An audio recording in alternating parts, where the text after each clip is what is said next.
Yeah. You duh. Yeah. You duh. You down with AIP? Yeah, you know me. Anything is possible to create. The key on the mic, I'm the truth, no fantasy. Podcast flow, old school vibe guaranteed. AIP, every listener knows. Breaking barriers, smashing the foes. Convos deeper than a philosopher's prose. We planting seeds, watch how it grows. Jumped on the beat like a classic cassette. Late night talk, the vibe you won't forget. Dropping wisdom gems, the grind is set. Every story told, ain't no limits met. You open the mind, the world opens wide. On this podcast, real thoughts collide. From the cooks in the kitchen to the suits we chide.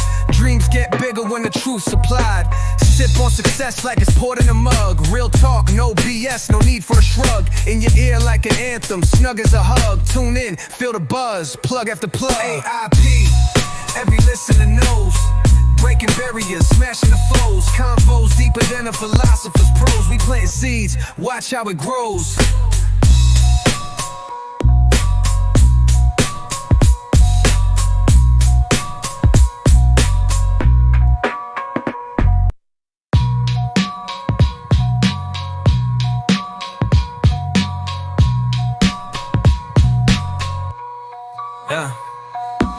AIP, every listener knows. Breaking barriers, smashing the foes.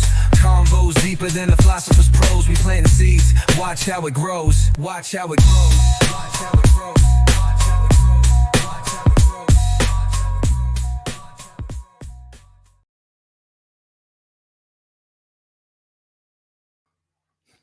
Welcome everybody to the AIP channel where anything is possible with our number 45, Talking with Conspiracy. And bringing back again, Brother Dave is in the house. Everything is all right, baby. Yes, sir. Yes, sir. Good times, good times. Another fun show. Got to thinking everything's working right. So it looks like YouTube's up and Rumble's up. Twitter's up. So doing good. Very nice. Very nice. Let me check on my got my Rumble going. Yes, Salcedo Paranormal's in the house. James.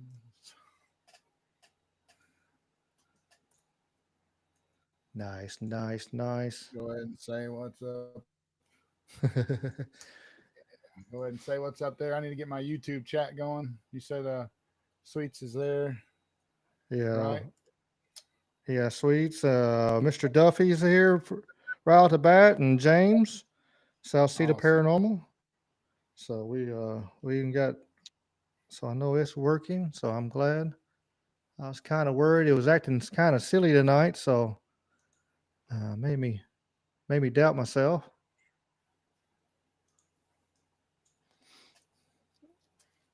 I was hoping they would do right for me tonight. I've rebooted everything, reset everything, everything I can. So very good. All right. Should have a fun one tonight. We got lots of stuff to talk about. Just from the title, we got Trump was over there, made a deal with China, get the tariffs down to 10%, and they're paying us, I think, 30 or something like that. I'd have to look back. So got all the 130% bullshit out of there for 90 days. So, and then there was several things that I got it saved on. I got it saved on here. So on my notes that all the other deals, he's over in Saudi Arabia and they treated him like a king over there. We got some videos of that. Some good photos. Yeah. I hear that things are not so cozy with Netanyahu, and that Trump has kind of told the puppeteer, "Get your strings out of my back, bro. It ain't like that." to some degree. I don't know. I don't want to get too excited, but did you catch any of that? Yeah, the way his speech and everything. I got part of that speech saved too, so we'll get to listen to that. And You got some good clips, I bet, huh? yeah, I've been collecting a Okay. few. Yeah, he sir seems that I'm way. watching that. I'm watching it. Um, It's a development. Like I that'd be a gotta, very positive development if that's true. yeah. Huckabee is out there tweeting like a meme. He was out there like, it's not true. This is anti-Semitic right off the bat. He's tweeting some dumb shit. And but yeah, anyway. But did you see they who was it? What jackass was saying that they were saying that the neocon is anti-Semitic now? The word neocon. Okay. Yeah. Wow. Even that. Yeah. That's funny. Neocons are they come in red and blue, like Hillary Clinton, Obama. Yeah. Those are neocons too. Like people don't realize that, but it's just another word for a warmonger, right? Pretty much. Yeah. That's truly the definition.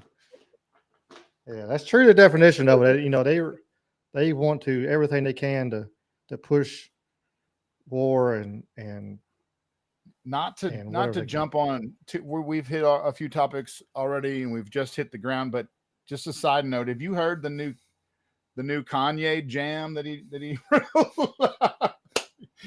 if you I seen it. There's a video of a couple. I ain't gonna play it, but there's a video of a couple that got in trouble because they put it on their TikTok, whatever, and then there's a funnier video if you look on Twitter.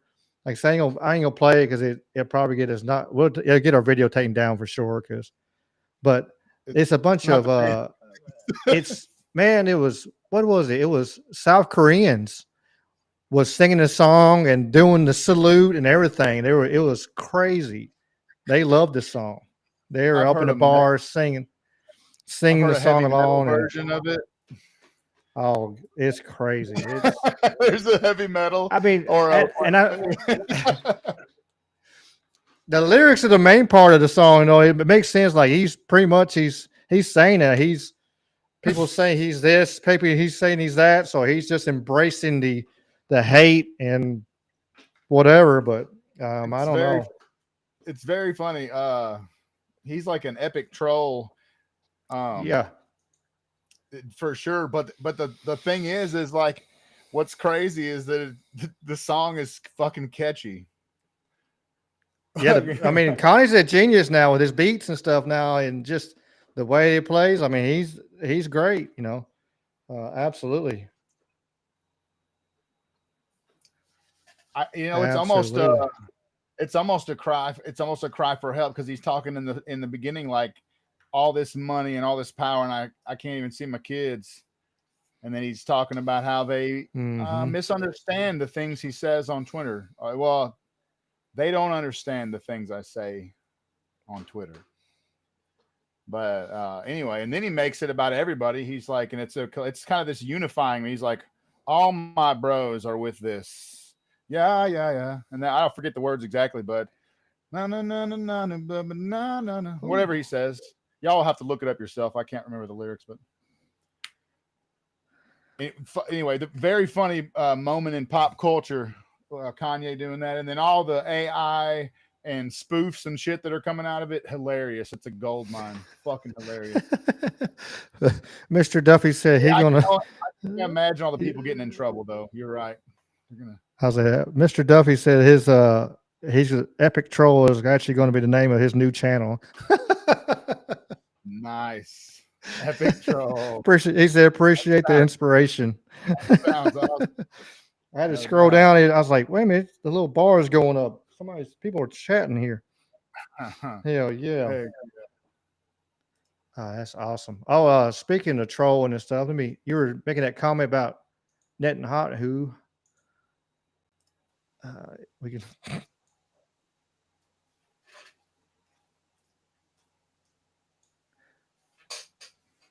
me get this. Get this through your head, get this through your head, you Jew motherfucker, you. You only exist out here because of me.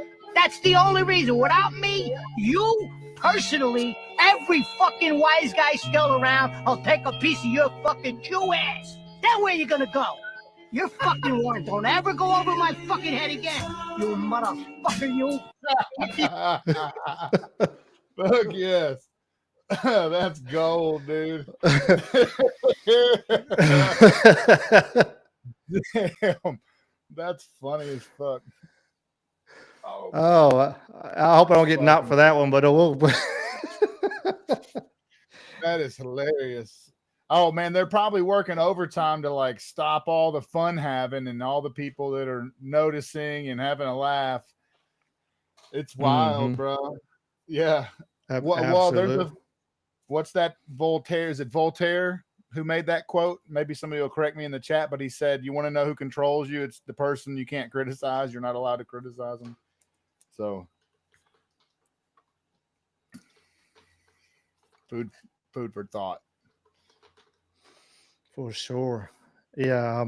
I had to show that you made that comment about the. I was like, well, hell, I got a fun video just for already ready for that.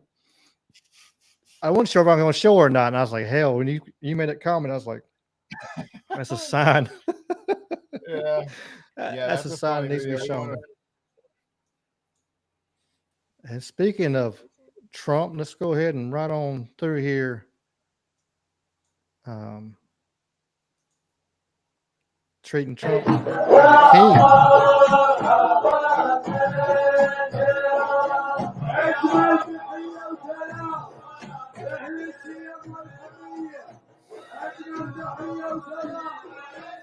What up, Prez? Looking sharp in the beast with the escort, man. Look at that palm trees running through there. You know how much they spend to have palm trees in the desert? That shit's lavish, son. Well, they seed the clouds every day to make it rain, you know, so because they want it to rain. No shit. I bet they do. Yeah. Huh. Here's Trump. What? No fist bump? No, he's shaking hand. Oh no, this is when he left. I'm sorry. You remember Biden? Wrong entry. I put it the wrong order there for y'all. I'm sorry. Let's see here. Yeah, I got lots of. What is that? Oh, that's just a grok ad. I'm like, what the hell is that? There we go. Now we won't play the music. We get popped. Fist bump for Biden, and he didn't even meet him at the airport. Right. This is a difference. He met him at the bottom of the stairs. Stuck his hand out first. That's there's a little difference there.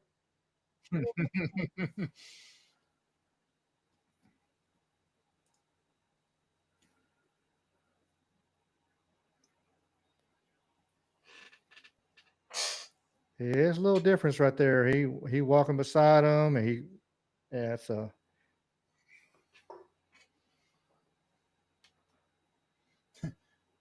Biden pulls up. They're like, "Sup, dude? Come on in."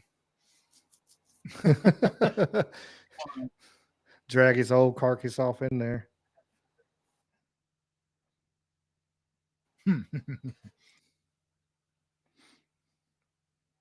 It's pretty amazing the difference. Amazing the difference.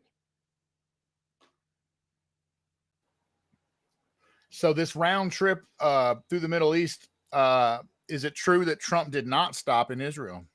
Another sign he did not that stop Mommy in Israel. And Daddy are fighting again. I think Daddy just slapped Mommy. But this speech is pretty. This speech is pretty good, though. In the other room.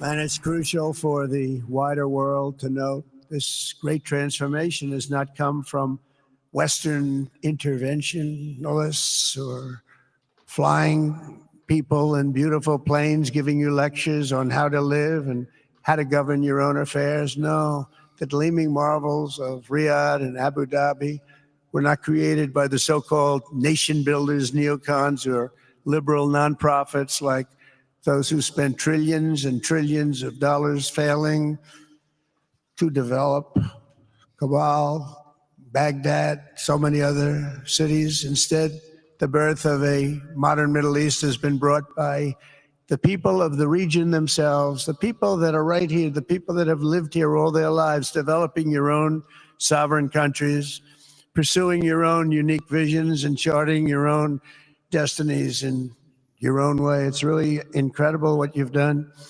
In the end, the so-called nation builders wrecked far more nations than they built, and the interventionists were intervening in complex societies that they did not even understand themselves. They told you how to do it, but they had no idea how to do it themselves.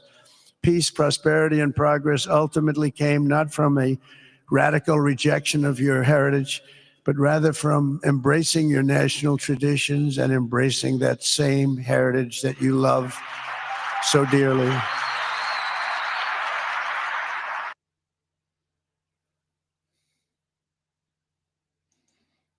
Yeah, it's even the Hodge twins is. So he Pretty. also in that speech, sometime he made he silenced them all. So right there, he gave them great compliment and praise. I don't know if before or after, but he was on them about terrorism, and he was just preaching a heavy sermon about rooting out terrorism, and it was all of them that needed to be the ones that did it. It was big dog speech. That was the part of the speech I saw. So that little part there, I was glad to see that as well. But Yeah, I don't have it saved. What a fuck. Yeah, that's all right. Just what a stark difference in leadership on the world stage. Oh, absolutely. We're here scrolling through real fast. Like, yeah, he over $600 billion in investments.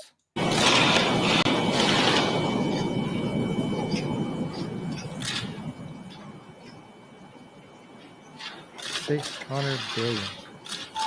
Crazy.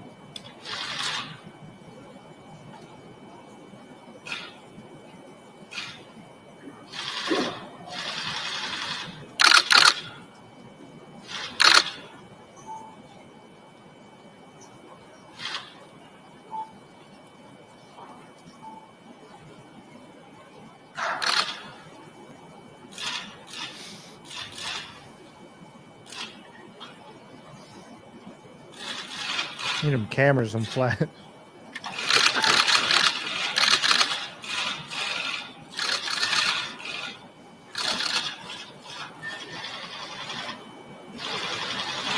That sounds like a machine gun going off, that camera going off.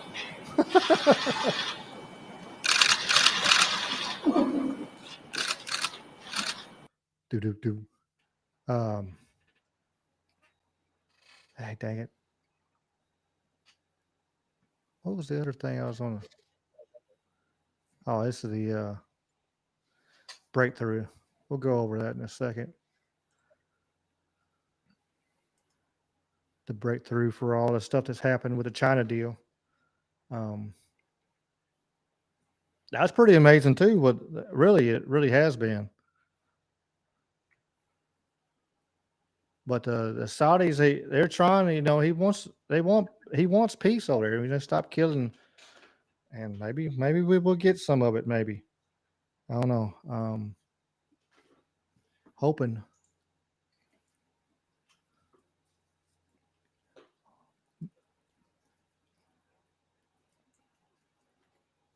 Hoping for sure. The China trade standoff just ended with a historic 90-day agreement. Yeah, I remember just a week ago, all the liberals were melting about the tariffs. I keep asking this question: if tariffs only hurt the American consumer, then why the fuck do the other nations care so much? And why do they capitulate? Why do they cooperate? Why do they negotiate? and so anyway, obviously that's just this dumb talking point. So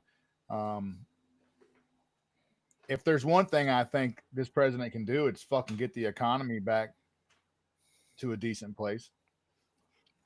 I mean, he's looking at it as a business for sure. He's looking at the mentality of we're going to do this as a business. And the reality is that anything short of stripping and ending the Fed and this whole debt-based money printing Ponzi scheme system of fiat currency, aside from that, we're not going to have like any. But within the confines of this antiquated, corrupted machine that we exist in, like he could get it running the best. If it's an old truck that we're trying to keep on the road, he'd be the best mechanic, I think. So right. and it looks like it's working. And the same with the peace deals. He commands enough leverage that he knows where to punch to make these opponents fucking bend to his will. So I mean, they know he's not. I was gonna say they know he'll blow them out of the water. He don't care, you know. Anybody else is kind of like, well, you know, we can push on them. They'll say crap like Biden did for 4 years, you know, and we're gonna do something. Y'all stop. You know, it's like a mama, you know, and the kids tearing a fucking store apart, and mama's over there. Stop it now. I'm gonna tell your daddy what you did. You know, to the other point of, you know, it's the other parents over there grabbing their kid and holding up one hand and beating their ass across the store because, you know, they acted a damn fool. You know, and they know Trump's that kind of parent. He gonna let you act up for so long before he fucking smacks the shit out of you, and they know it.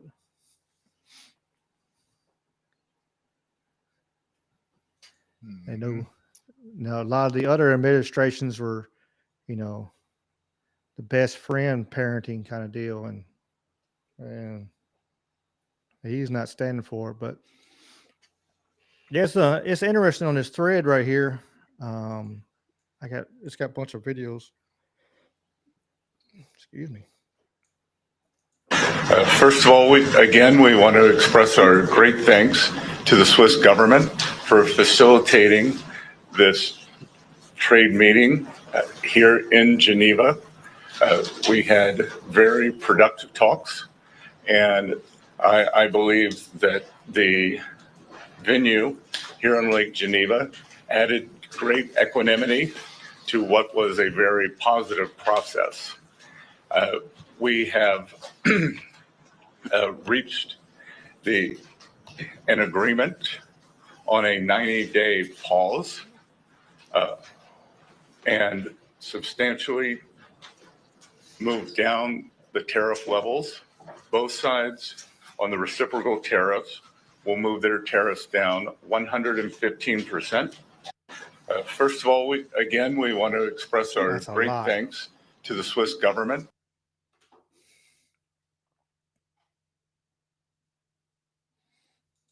This one here part, I've seen a lot of people putting some false information out on Facebook today. 20th, when the president was inaugurated, he released the America First trade policy, which was comprehensive and flagged that he, and actually directed agencies, including U.S. Trade Representative and others, to research this issue and to provide options, which we did. And the president elected to impose reciprocal tariffs on April 2 to address this national emergency of the trade deficit. There was a global baseline tariff accompanied by higher reciprocal tariffs for each country, depending on the level and intensity of their trade surplus with the United States. In all of this, China was assigned a reciprocal tariff rate of 34%. China was the only country that chose to implement retaliation against the United States for this reciprocal tariff. All other countries, withheld and decided that they wanted to negotiate with the United States or simply not retaliate. And so we've been in detailed discussions with other countries for several weeks at this point. China, as you know, retaliated not only with tariffs, but with disproportionate and asymmetrical non-tariff measures. Yeah, they actually got it under the 34%, which is a lot more. And because we were actually getting tariffed, we're down to 10%. So actually, they're going to let us have actually be able to bring products over there into China now. At a 10% rate. Right. Okay. I Let's see, mean, you I'm get- gonna guess here we it buy is. way more. We buy way more of their shit probably, but Yeah, but before they had pretty much an embargo, but yeah, agreed to reduce Mm. tariffs by 115%, bringing them down just to 10. So us sending they our had them so products over there, outrageous before that basically that nobody would sell their shit over there. yeah, you You couldn't, you couldn't make any money, right? Well, Yeah, there you go. They removed all countermeasures. China imposed severe non-tariff barriers, but they actually moved all that stuff. So they pretty much had a trade embargo, like we were just saying, and so they actually pulled all that stuff out of the way. And they actually sent somebody over here to address the fentanyl crisis. So, which is interesting. For me, Because we believe this that they are weekend supplying was chemicals that are the shipped level to of Mexico. Chinese and- engagement on the Mhm. fentanyl crisis in the United States. They brought the deputy minister for security, Public safety. public safety, who is not traditionally part of the trade team or the negotiating team, and he had a very robust and highly detailed discussion with someone from the U.S. national security team. For me, from this weekend, Oops. Not bad. Being unprofessional, y'all. Trying to make sure to see That's what's all going right. on. We're just taking a breath from that guy's voice. Fucking his voice is terrible. Who does he remind me of? He is very dry. It's funny.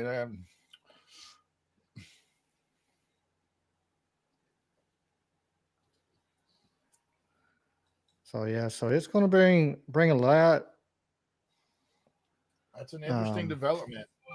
It actually is, So it's going to bring possibility of us sending stuff over there and selling stuff over there.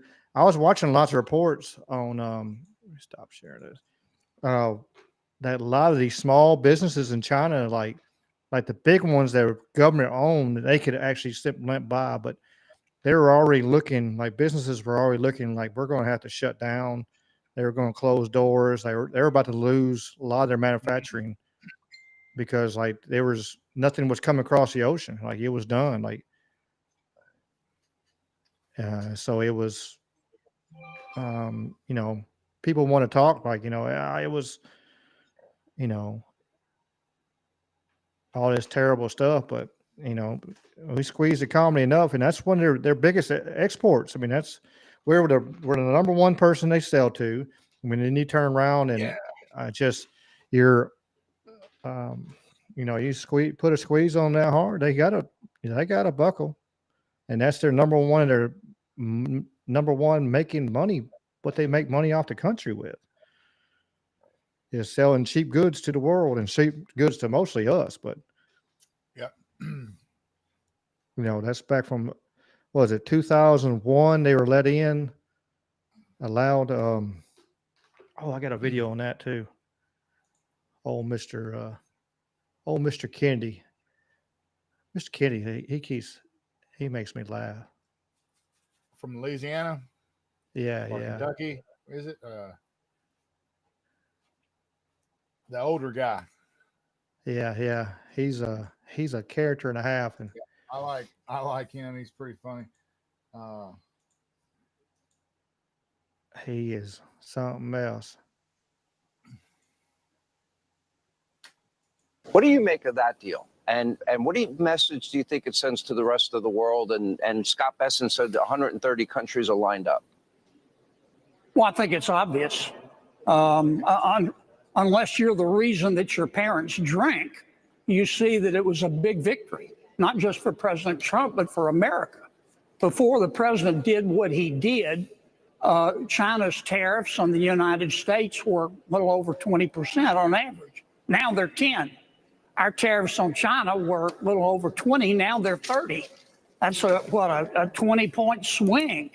Now, I've listened all day to some of my Democratic colleagues say that, well, we didn't get anything for it.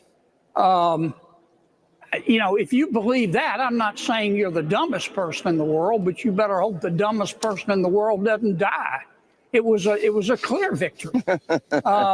The other point I would make, I think Trump understands how to deal with China. Look, the Chinese, not the people of China. I'm speaking about the Chinese Communist Party. They're thieves. They steal with both hands. They will steal your socks without taking off your shoes. That's how they've gotten rich. We let them into the World Trade Organization on December 11th of 2001. They started cheating December 12th.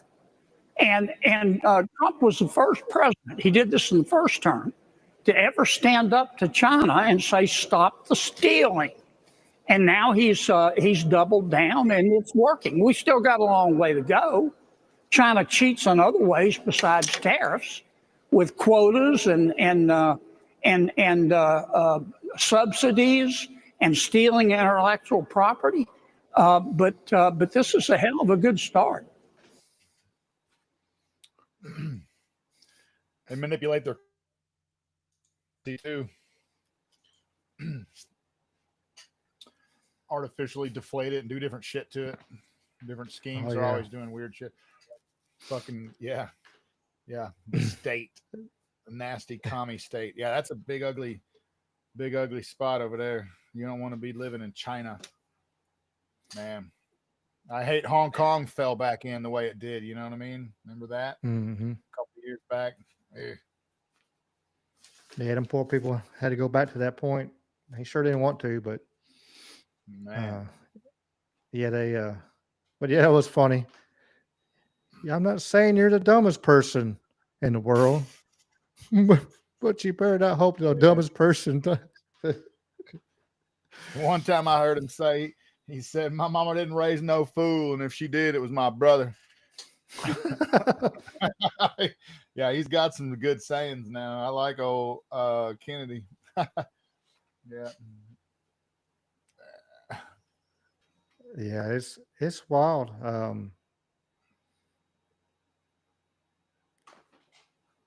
Yeah, Trump made a deal with Qatar for $1.2 trillion. $1 trillion commitment. I seen a thing talking about some,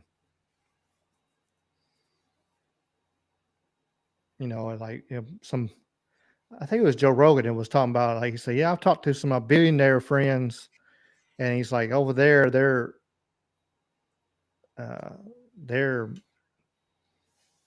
trillionaires over there. Really, some of them guys over there, way they've done stuff, like I said, they take planes up there and spray the clouds every day for it to rain, just to make it rain because they want it to rain.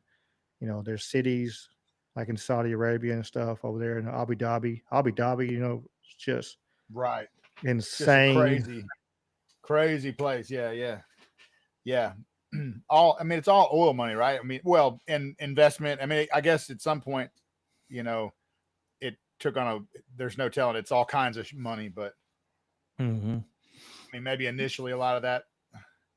A lot of old money. Like gas over there is like 20 cents a gallon or some shit like that, I think.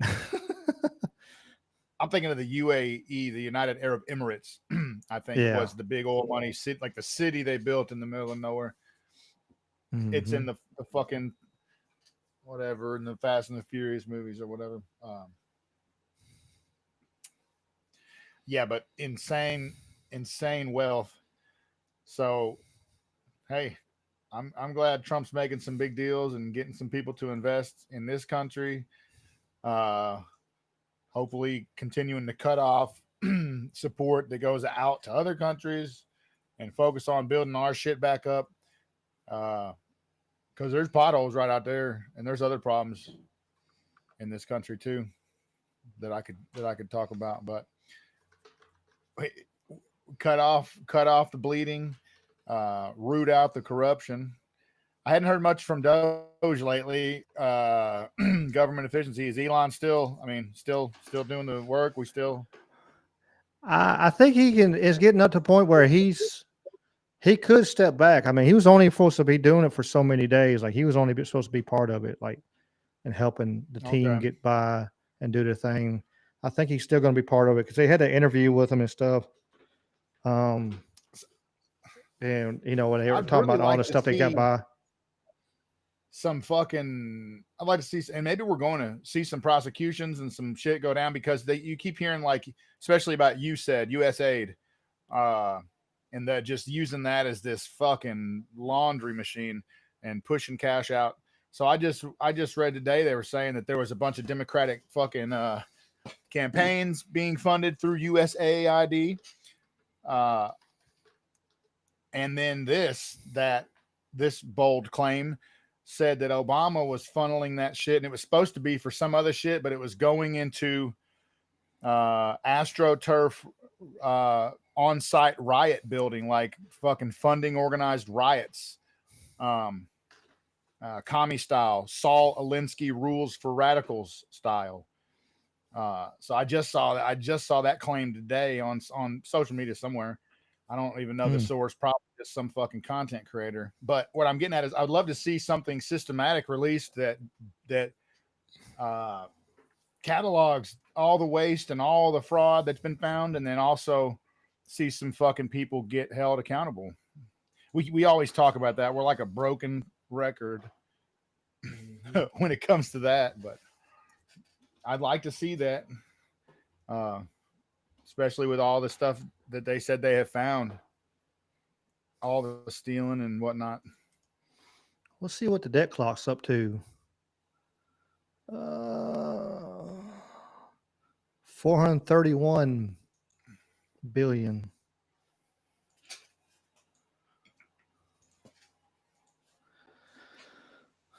This ain't itemized, but here's a total so far. $3,842 per taxpayer so far has been saved.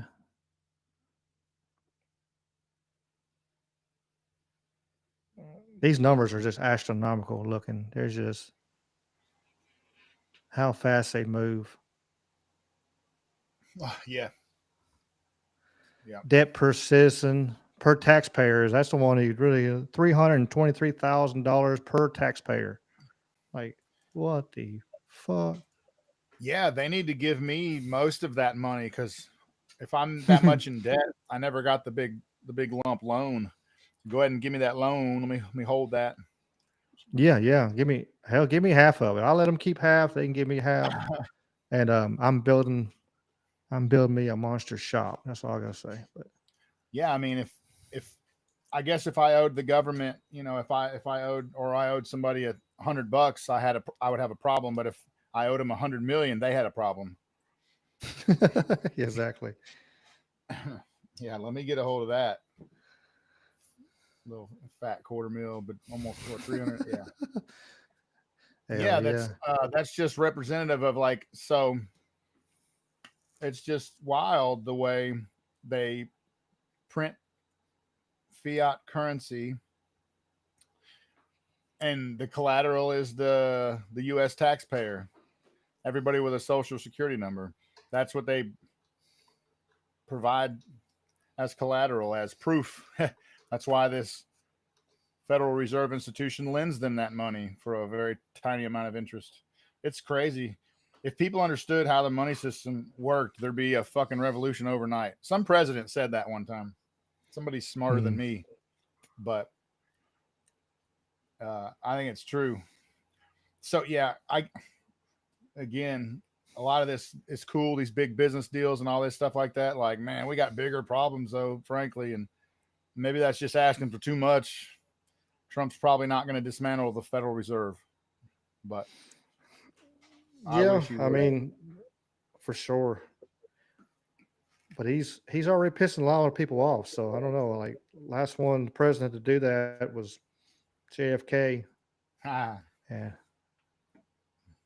yeah, yeah. Well, especially we know that all the things that were redacted, um, it wasn't Israel. Oh, Miami. All those people were from Miami. Yeah. So like all the people who were from, yeah, they were all from Miami that were redacted out of the JFK files, right? Not Mossad. What's the name of that? Oh, Miami Heat. It was the Miami Heat. That's the organization I'm thinking of. mm-hmm. Anyway, no, all all joking aside, pissing off our greatest ally is not always conducive to safety for politicians.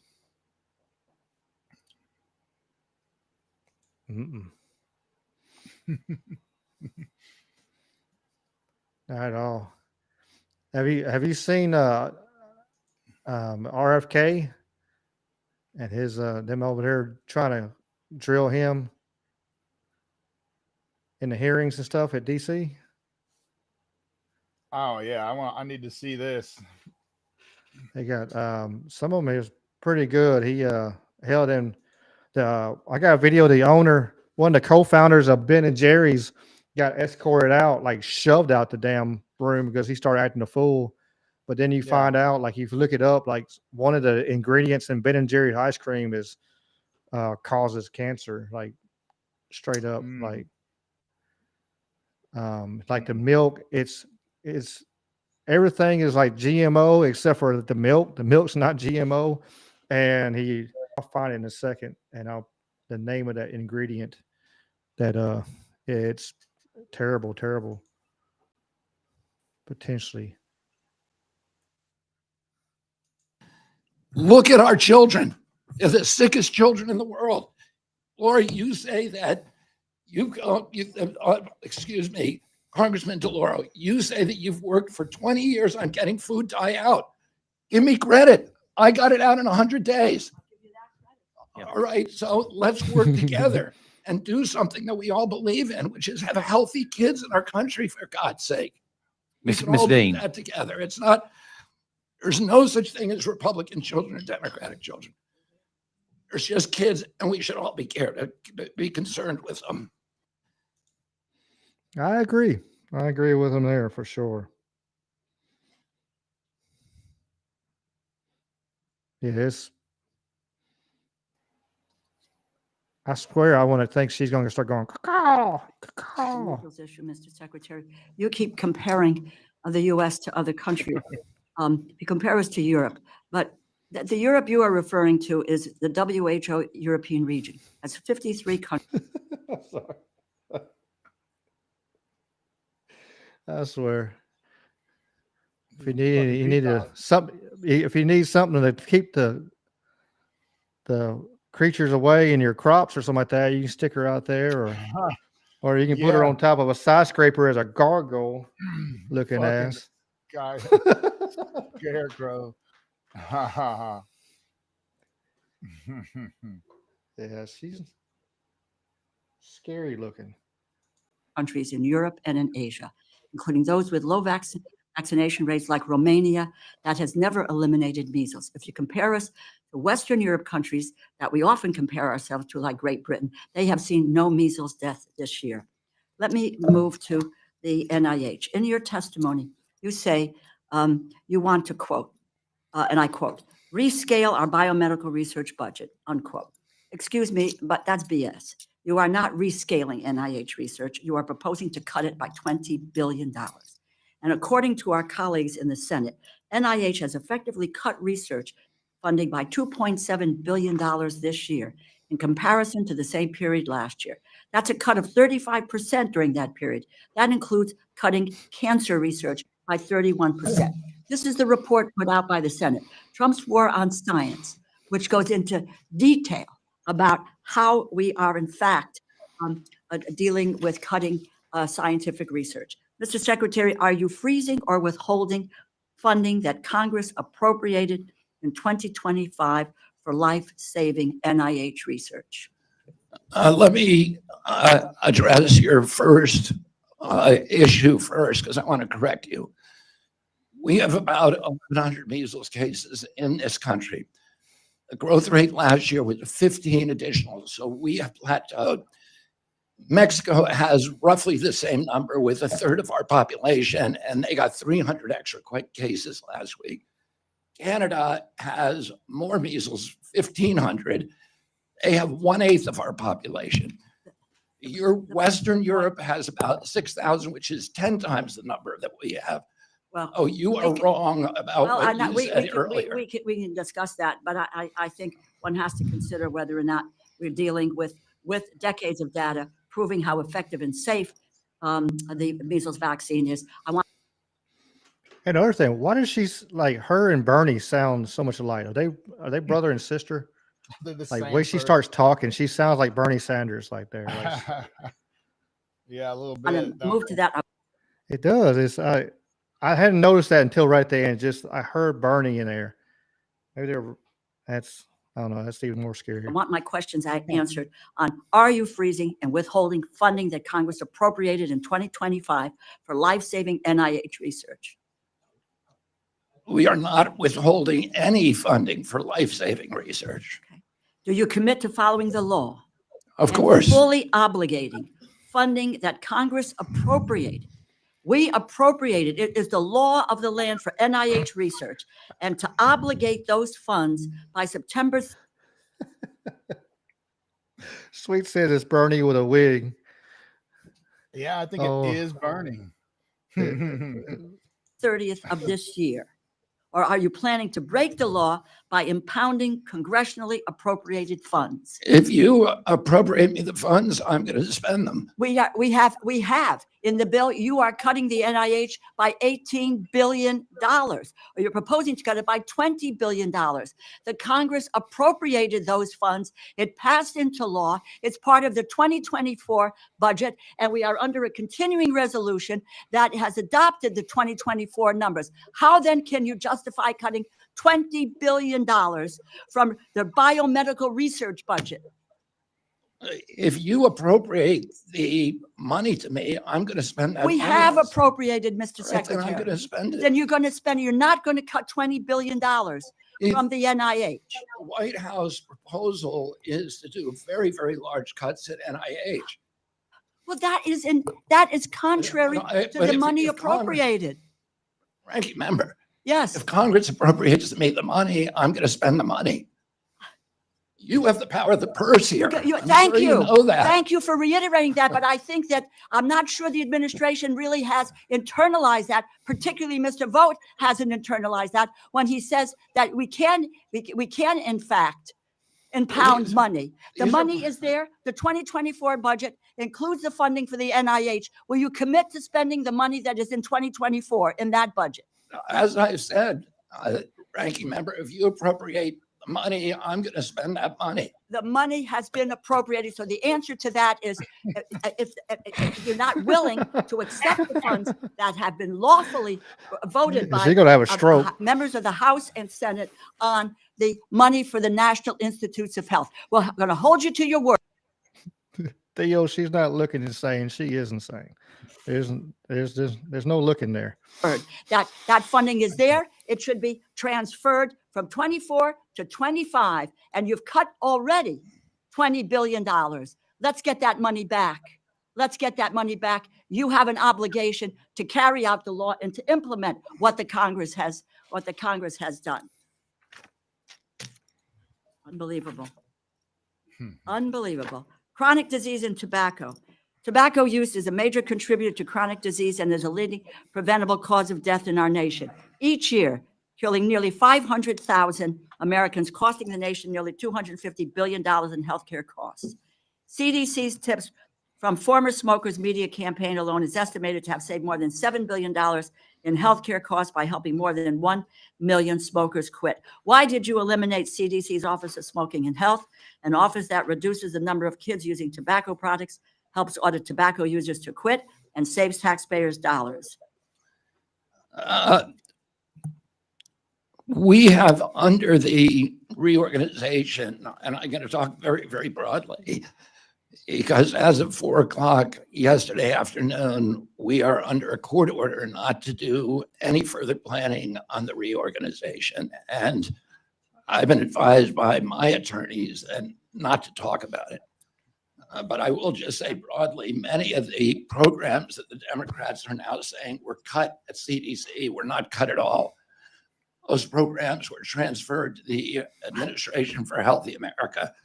But I'm not permitted to talk in any more detail because of a court order. I know we're just dealing with words. You transfer it here, there's less money overall for the agency, therefore there's less money for the programs. In both 2024, 2025, Congress, again, power of the purse resides here, appropriated $246 million for CDC's tobacco prevention programs. Do you commit to following the law again, fully obligating those funds so that we can help adults who want to quit using tobacco and prevent teens from becoming addicted? Allow me to answer that by pointing out the absolute cataclysmic disorganization of this agency under your oversight for 40 years. We had 9 separate offices of women's health. When we consolidate them, the Democrats say we're eliminating them. We're not. We're still appropriating the $3.7 billion, but we're not keeping all 9. We had 8 separate offices for minority health. We eliminated 1. We had 27 HIV offices. Okay, let me just, I'm going to. We had 59 behavioral Chair is health right. I'm programs. well over time. If you could just get us what has been eliminated, why you're doing it, and the criteria by which the elimination has occurred. That is information that this committee needs in order to be able to do our job in terms of appropriating funds. Thank you. And we will gladly provide that to you, but right now we're under a court order that prohibits us from doing so.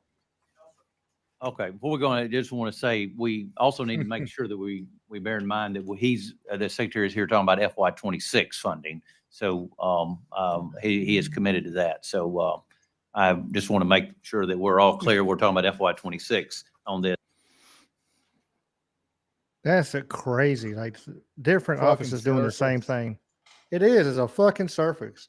And that's what you're just saying. We're putting everything under one roof instead of having 37 or whatever people doing the same job and probably nobody talking to each other and just bloat, which is always the way it's always been.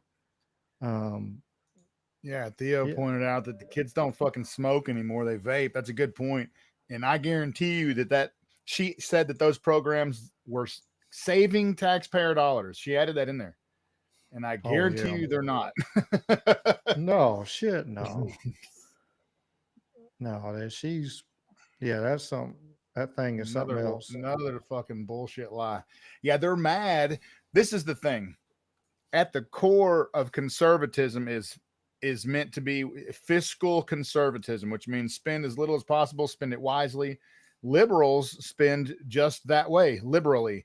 And so they've just got all this, and it's just crazy. And they're just up in arms. So this is similar to them attacking Elon Musk and Doge for cutting this or whatever and cutting that. And here they are screaming about this money. But yeah, sounds to me like we're just cutting waste. We're cleaning up some of these institutions. So I hope it continues. Yeah, I mean, it's just when you got a bunch of people doing the same job over and over again, like who would you done that before where you called in somewhere and they're like, oh no, that's not my job. You got sent over here. And by the end of the day, you've gone through 10 fucking people. It's going to be the same situation happen there or more. If you got 27 different groups or whatever, to say that, you got 27 different groups of overhanding the same type of stuff. Who the fuck do you call then? Who do you call to see? You're like, well, nope, that's not my job because blah, blah, blah. You talk to these people and then you go over there, man. It's just, nothing never gets done. And like on the,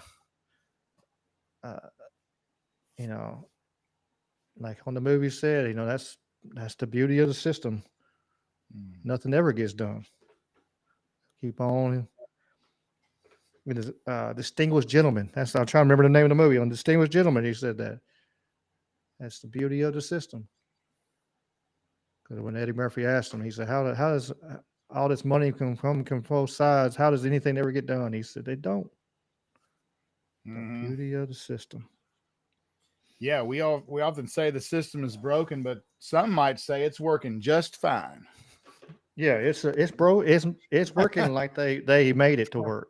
Working Absolutely. like a fucking charm. Yeah. That's how people with $200,000 jobs are worth $10 million. That's for damn sure. And more.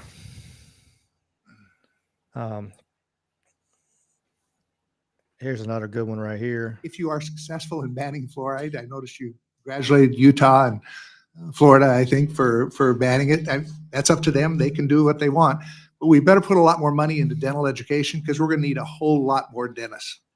I think that, Marty McCary's concern with ingestible fluoride is that the emerging science shows the benefits to of fluoride to cares and to cavity prevention comes from topical. Oh, I forgot. We got to do our little thing. Me and Dave are not doctors. We're not giving you any advice. Satire. This is satire. Nope. We're just having a conversation. We are not RFK. We Right. These are not the views of the show. I don't care if you eat your fucking toothpaste. No, I'm just kidding. I don't want you to do that. But not medical advice. Just for no fun. medical We're all having fun. That's it. You hear that, YouTube? Exposures rather than it was once thought that it was systemic, that if you ingested it, that the benefit came from that. We now know that virtually all the benefit is from topical, and we can get that through mouthwashes. We can get through fluoridated toothpastes. The National Toxicity Program issued a report in August, a meta-review of all the science that now exists on fluoride, and showed a direct inverse correlation between fluoride exposure, dose-related, and lower IQ. It's an issue that we have to all be concerned with. We want high IQ kids. Mr. Hoyer, right now. Mr. Hoyer. I appreciate that. I look forward to working with you on it. Okay. I appreciate that. We'll look more at that later. How do I like about RFK? He'll throw the down facts and he'll throw the shit out there. Let them know, like, well, that's the same one I've showed. I did two of them at the same time. Oh, here one more. Speaking of Bernie, there he is. I think they're brother and sister. Yeah, he took his purple wig off. All right, we talk about austerity, doing more with less, but in that very same bill that is being worked on in the House right now, there are $235 billion in tax breaks for the top 0.2%. Do you think that makes sense when that same bill would throw 13 million people off of Medicaid? Should we give tax breaks to billionaires and throw kids and others off of Medicaid? You're conflating the congressional bills with proposals from the president. The president No, I'm talking about the congressional bill. I'm talking about the bill, the reconciliation bill. I mean, the president is not trying to do tax cuts for billionaires. He's trying to have no tax on tips and no tax for $235 billion by how many people, how many billionaires do you know that are making overtime or making any part of the $235 billion. Look, it's a big bill. There are a lot of provisions in it.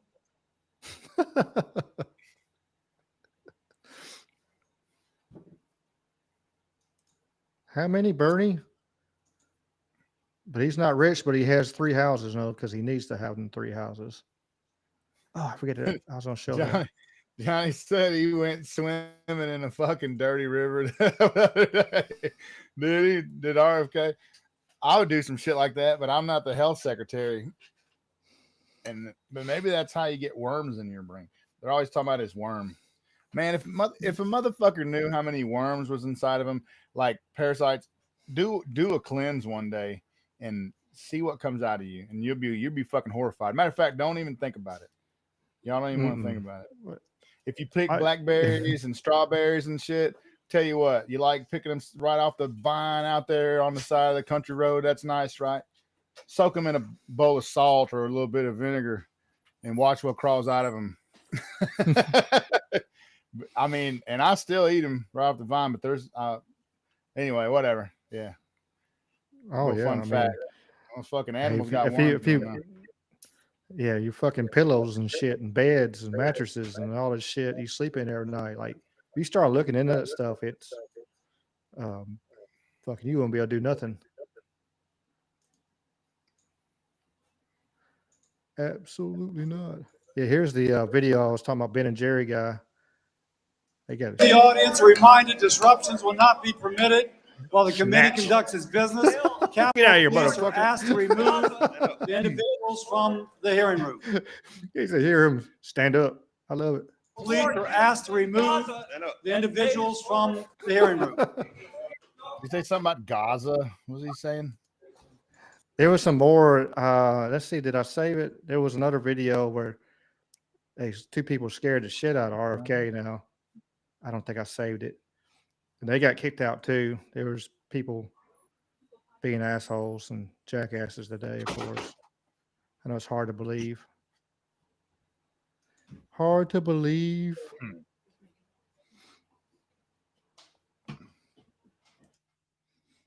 Let me swing over here.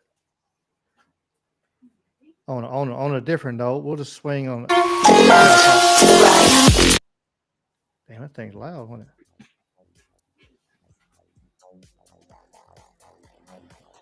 It's that new Optimus Elon's working on. He's kind of mobile there. It looks crazy the way it moves. He does. It looks unreal.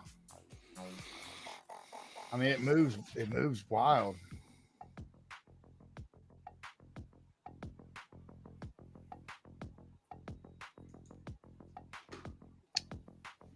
Well, then. I'm just so glad that these billionaires are going to replace all of our jobs with robot jobs and stuff. And maybe they'll achieve like psychic sentience and realize that we're inefficient and they'll kill us all or something. And I'm glad there's no movies that warn about. No, there's never been a warning to it. Yeah, we showed on that interview. I think you were there that week. I don't know if it was a week you were not here or not, but it was Uncle Bill was on a late night talk show talking about it, and they asked, the talk show, man, who was it? What's that jackass? Fallon. He sat there and he was like, well, will we need people? He's like, well, not really. There'll be a few jobs for people, but pretty much AI and machines will take over for most jobs. It was like, what? It freaked Jimmy Fallon out for a second. Like you could see like his eye, like you could see like real deal. I'll see if I can find it for the end of the show and I'll show it again. But yeah, old Uncle Bill. Well, I find that though. Check out this scary ass looking shit here. China has successfully tested its Longyin 7 missile system, intercepting a target traveling at 20 times the speed of sound, approximately 24,000 kilometers per hour. The test, conducted on March 12, 2025, demonstrated an astonishing accuracy of 0.03 millimeters when striking the hypersonic target, setting a new benchmark in precision targeting technology. According to military analysts, this achievement places China at the forefront of hypersonic defense technology, creating significant implications for global military strategies and defense postures. But what exactly does this technological leap mean for the balance of power in modern warfare? The Longyin 7's most remarkable feature is its ability to accelerate charged particles to near light speed in just 0.08 seconds, enabling it to engage high-speed aerial and space targets with deadly efficiency. This capability represents a dramatic shift in air defense systems, particularly as nations race to develop effective countermeasures against hypersonic weapons. Before examining the global response to this development, it's important to understand how this system fits into China's broader military strategy. The Longyin 7 is part of China's military-civil fusion approach championed by President Xi Jinping, which integrates commercial and defense industrial bases to enhance military capabilities through civilian innovations. This missile system can simultaneously lock onto multiple aerial and space targets, making it exceptionally versatile in modern warfare scenarios where threats may come from various domains at once. The technology behind the Longyin 7 suggests advanced developments in particle acceleration, sensor technologies, and guidance systems that challenge conventional engineering limitations. China's new capabilities will likely accelerate similar programs in other nations, particularly the United States, which is already developing the AIM-260A Joint Advanced Tactical Missile to counter long-range threats. The precision demonstrated by the Longyin 7 transforms how militaries might approach conflict scenarios, potentially favoring surgical strikes over broad-spectrum attacks. This shift could force adversaries to reconsider how they position their assets in potential conflict zones, especially in regions where China has significant military interests, such as the Asia-Pacific. The system's ability to engage targets in space adds a new dimension to China's counterspace capabilities, which already include jamming, directed energy systems, and anti-satellite technologies. These advancements make space an increasingly contested domain in modern warfare, with significant implications for satellite communications and reconnaissance. Military experts note that the Longyin 7's capabilities align with China's concept of multi-domain precision warfare, which incorporates big data and AI into broader command and control networks. This approach enhances China's ability to conduct integrated joint military operations across various domains, strengthening its position in any potential conflict scenario. The question remains, how will this technological advancement alter the strategic balance between global powers? The Longyin 7 test demonstrates China's growing confidence in its military technology and strategic influence, particularly as it seeks to assert dominance in the Asia-Pacific region. For other nations, this development signals the need to reassess their defense strategies and accelerate their own hypersonic programs to maintain military parity. The future of global security now hinges on how nations respond to these rapidly evolving capabilities, as we enter an era where the line between defensive and offensive technologies becomes increasingly blurred.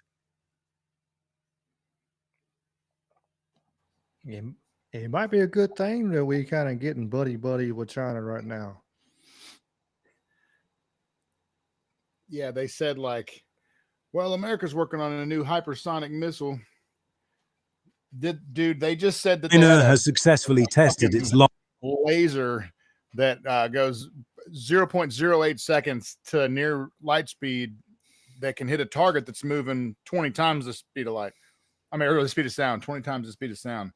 That's next level. Like that's we're working on a missile. Well, let me laugh about that. I'm going to go ahead and say that America likes to play their cards close to the chest. So hopefully we got some similar shit in the works. And that's a joke that we're working on a new missile while China has the speed of light laser cannon. Well, we've had, I think we talked about on here, talking about the laser weapons that the right. military Yeah, is we've got testing. direct energy weapons dues, right? We've got that. So it's just going to be more out in the open. I wish they just wouldn't shoot them at places like Hawaii and stuff, and maybe just save it for the Chinese. That'd be cool. Or California.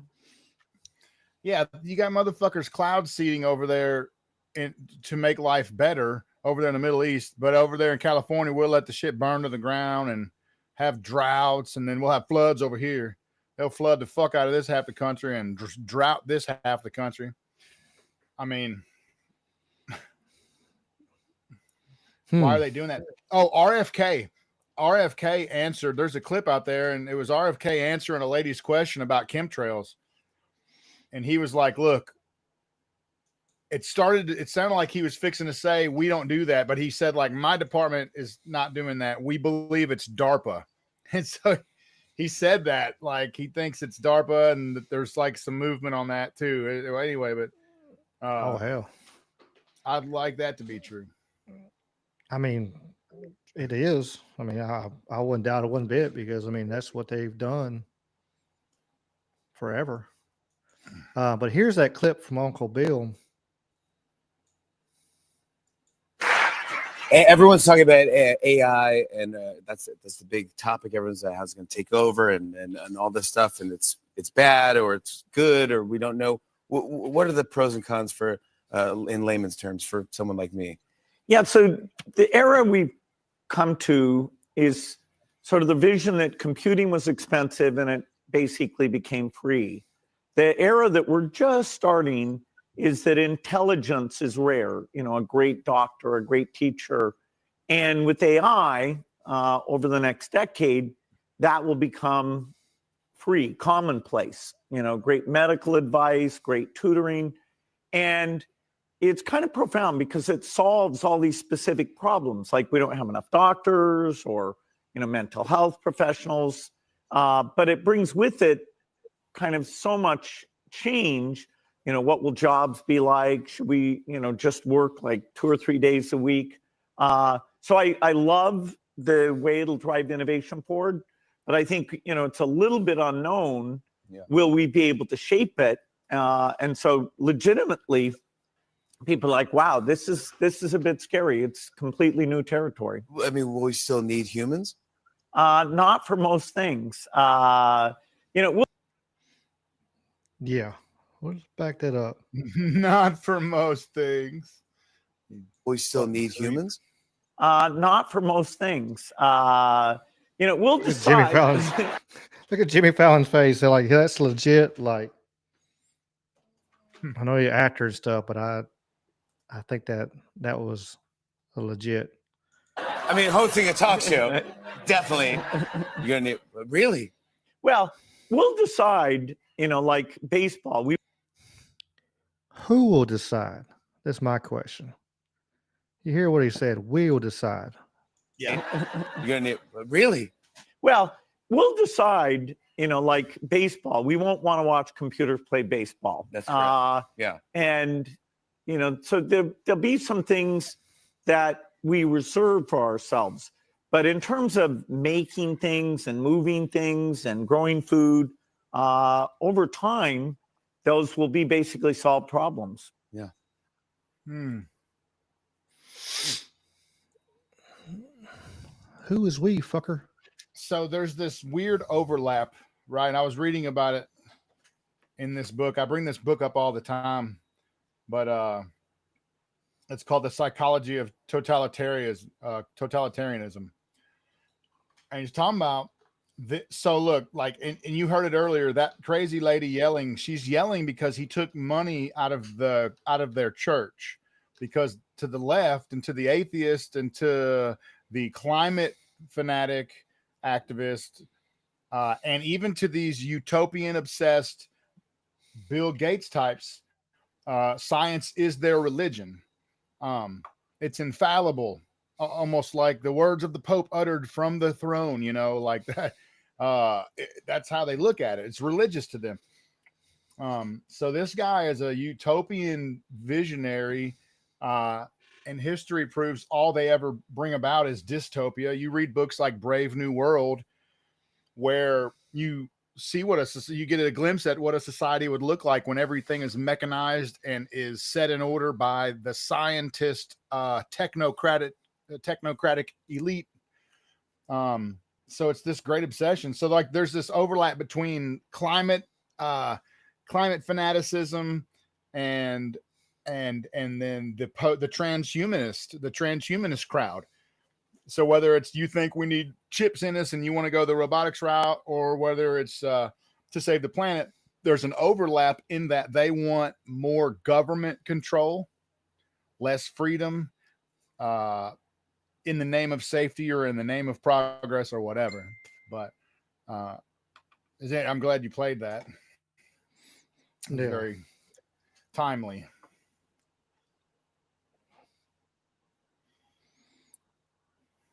I haven't seen. I've seen some maps. I'm looking at the Rumble chat. They're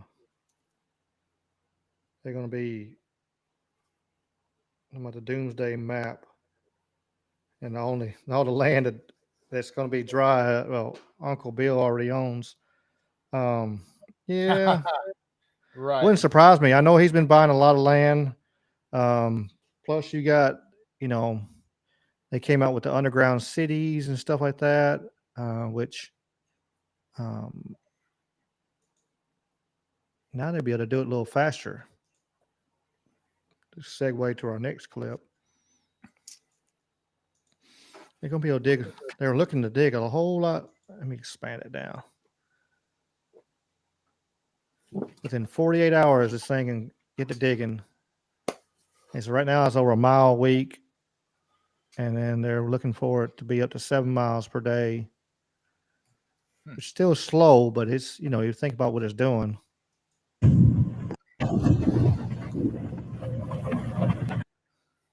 we go. Look at that thing.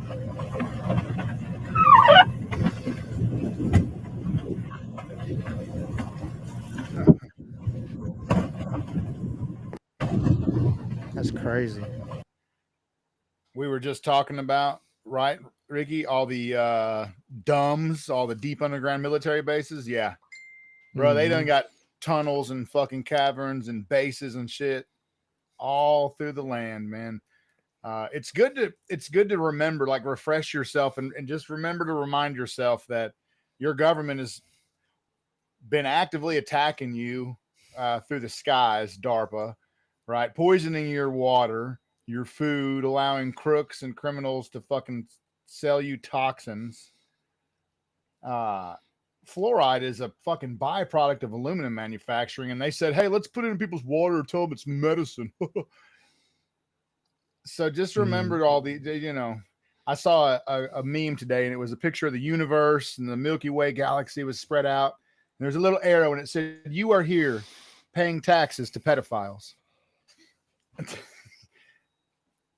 And I was just struck with how true that is. You know what I mean? Like, this is it's a fucking farce. I don't know why I went on that tangent just because of that cool drill, but it reminded me of the underground bases is what it was. And yeah.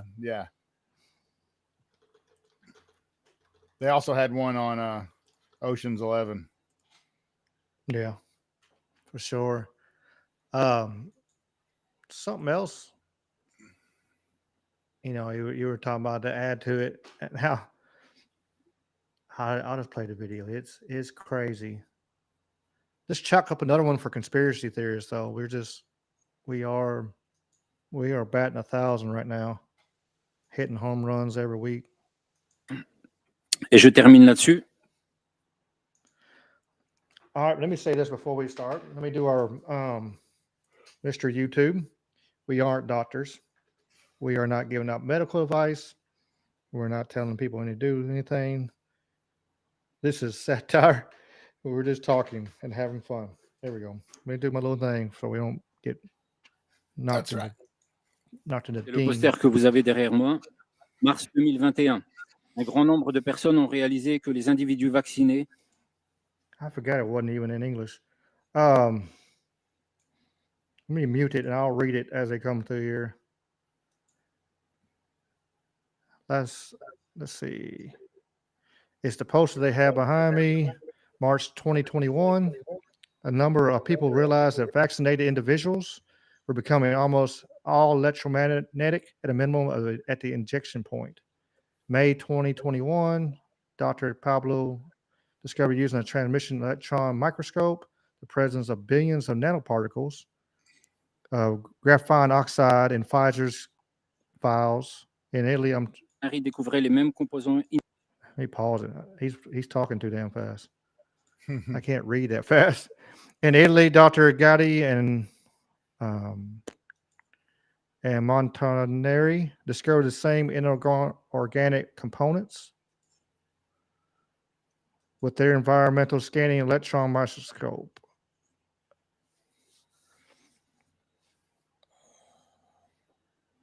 They also discovered several dozen other components that were not on the list of official components declared by the pharmaceutical companies in Argentina.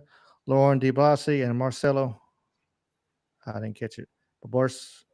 Let me back up a little bit.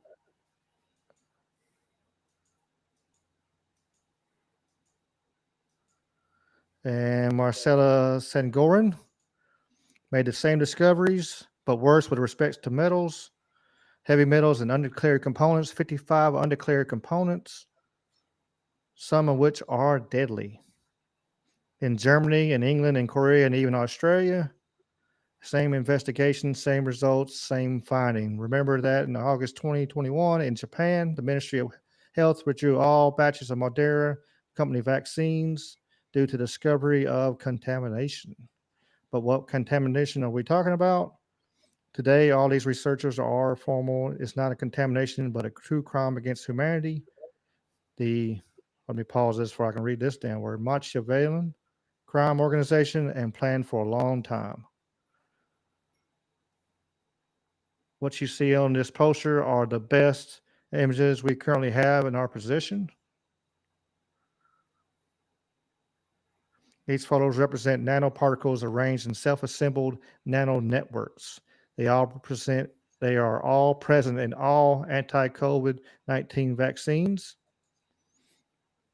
regardless of the pharmaceutical company that produces them.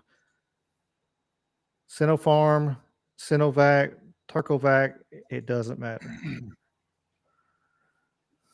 So they're in Europe, and some of those got China. So Sino is prefix means Chinese made. Sinopharm, Sinovac, Turco. So Turkish or Chinese made, and then of course over here, same Moderna, thing. yeah. Self-assembling nanobot structures. Yes. Electromagnetic, responsive. Yeah, true crime against humanity, I'd say. And yeah, here's a lady running around proving it. Today we are out in sunny Laguna Beach, California, doing the COVID vaccine magnet challenge to see how many people we can find where a magnet actually sticks to their injection site on their arm. People are saying the magnet's actually sticking on the exact spot where they got the COVID vaccine. I've never seen that before, but I'm really interested. I got Pfizer. You got Pfizer. And was this your first or second dose? This is our second dose. How recently did you get the second dose? I got it like an hour ago. Okay, so just literally an hour ago. This is fresh. We can still see the mark. No, I don't think it worked. You could try it. No. Oh, wait. Is it just okay? Now, is that your arm just being like moist, or is that? That's a good question. I'm not sure. I don't know. That you received your COVID vaccine. Did you receive one or two? Two. And which vaccine did you receive? Moderna. 14 of this month. So it was pretty recently. Yeah. So maybe like a week ago. Or okay.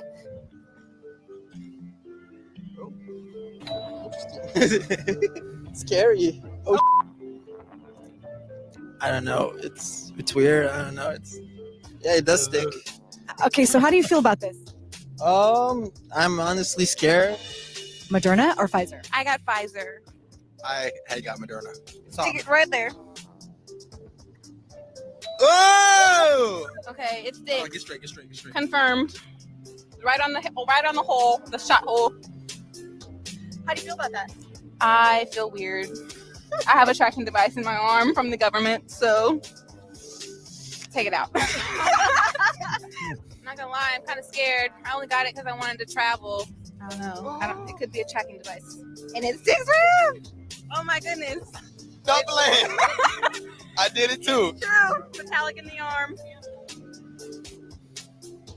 Oh yeah, cool. No big deal. Bro. Yeah. I'm magnetic. Oh! That pop sound. It's working. Vaccine shot. It's magnetic. They put a tracking device in here for real. Pero recién vacunado. Para que no crea, no toco nada, ¿eh?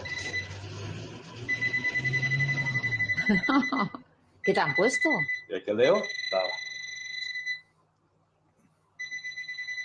Damn, his ring and this shot. Listen, guys, now I'm really worried. This is where I got the shot, the second shot. Look at this. It's glowing. Now I go down my arm and it gets worse. I have a little dot here, but the worst part, look at the vein in my hand.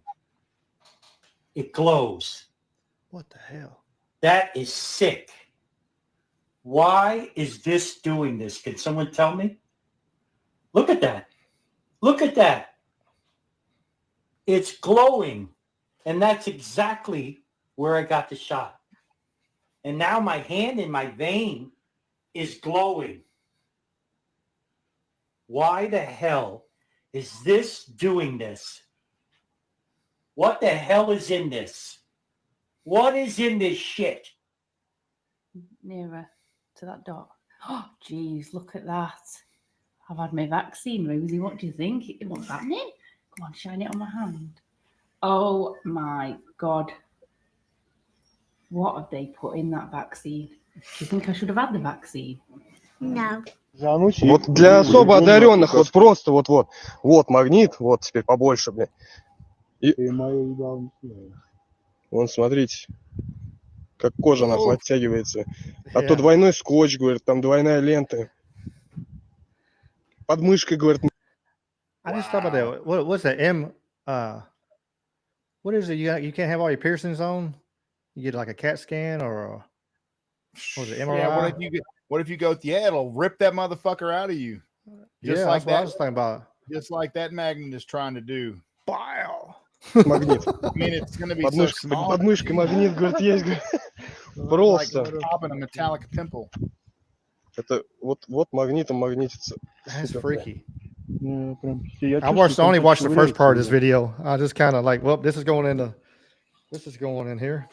God, dog. Gente, eu tomei a vacina AstraZeneca e hoje... Avanza, ahí no muere cosas. Cuidado. Ah, el pecerolar pesa más. Well, why is that? No, qué miedo. No, es que como... Oye, miedo. That's probably got a little magnet Ella on se the va, back of it. no. ¿Cuándo se va? El lunes. Mira. Ponele el otro lado. Ponele por el otro lado a ver si se cae. Yeah, dogs. That's one way to set the table. Yeah, just throw the silverware on your arm and you get to carry it around with you. You don't have to worry about it. Bueno, hace 2 meses le pusieron la vacuna. Le van a sollar el brazo a la pobre mujer y hace 2 meses se le pusieron la vacuna Pfizer. Vamos a ver. Uy, ahí se ha quedado muchas veces. Ahí sano.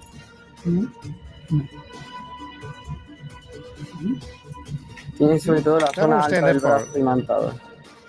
Nice.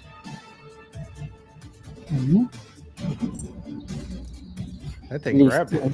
Muévete un poquito, mamá. Me levanto. Hell no. Pregunta. Magnet storm package. It was about 6:40. So about an hour ago. Yeah. 6. Aqui, tá vendo? Tem nada. Ela tomou AstraZeneca. Aí agora a gente coloca aqui, ó. E ele gruda e o braço dela tá reto. Tá vendo? Aqui, ó. name is Brittany Galvin. She's from South Florida. I learned of her through some other people on social media who indicated that she was trying to reach me. And if she does, I'm going to try to get her to you for an interview, because I think she wants to tell her story. She is trying to tell it on social media. She's married to a Florida state trooper. She had the jab around May 5th of this year. She highly regrets it. It started on her arm at the injection site. But as you can see in this video, Stu, she can get metal objects to stick anywhere on her body now, on her face and her forehead. She has done some videos where she has nurses and doctors in hospitals. She's been in the hospital bed, and you can see the nurses and the doctors participating. They don't believe it at first, and then they put a metal object on her body and it sticks. We have no idea what they're... 3 meses. Embarazo con mascarilla. No se cae, ¿no? Está bien enganchada. Mas ele falou sobre isso aqui é mentira aí, ó, gente do grupo, ó. É verdade mesmo o fato, ó. Quando um teste agora, se ela toma vacina, ó, ela puxa a moeda, ó. Olha, ó. Ó. Ó. Gente. Aí, ó. De novo? Aí a moeda grudada, ó.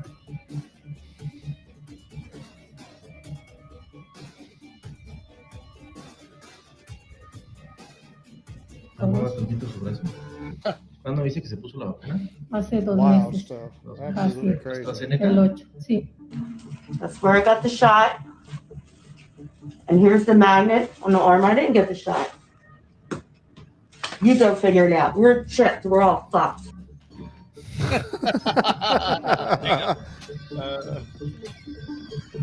Oh, wait, does he get moisturizer on? I mean, I imagine some. I see Don's comment. I imagine some might be faking Aquí el it. imán repele. Este imán es polaridad negativa y repele. En cambio, le cambiamos de polaridad positiva y se pega. Imán de neodymio de 12.000 volts. Polarity. Y en un niño, ¿qué edad tiene el niño? 4 añitos, y la última vacuna era un par de años. Vale, la vacuna típica que le ponen a todos.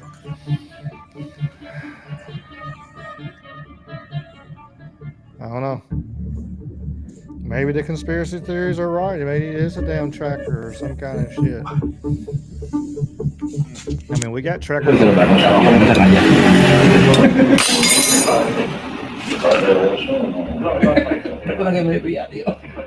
All right, guys, you want to know what's in your vaccine? It's graphene. You want to see? First-hand account. Motherfucker's Magneto. Pfizer. Second shot. Look at this guy. What the fuck? Put your arm straight down. It is. Brother, that shit stops right where he got the shot. You see this shit, bro? Tell me what's going on. It's not Magneto. It's all conspiracy, though. It's all conspiracy. Thank you.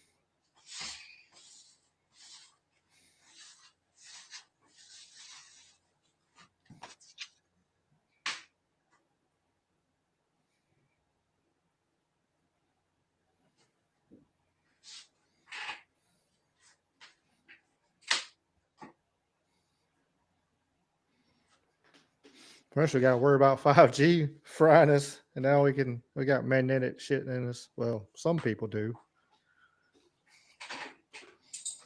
I don't. Yeah, I don't have a fucking spot to try.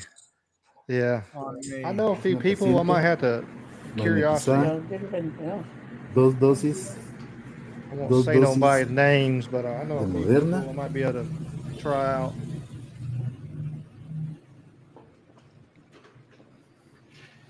It's crazy. The ones where their whole fucking body is magnetic. That's a little, I don't know. Yeah, that's weird. Like, but I mean, the part we don't know is like, okay, is it like how many of them jabs? Like, are they on their 4th, 5th fucking booster? Yeah, Is they've it- gotten a lot of metallic particulate. They've got bukus of nano. Right. Like, so if they're on their 4th booster. booster, then I don't know. I mean, it's the possibility there. It's En esta zona bajó el magnetismo. También es. Aquí el magnetismo más fuerte está aquí, el hacha.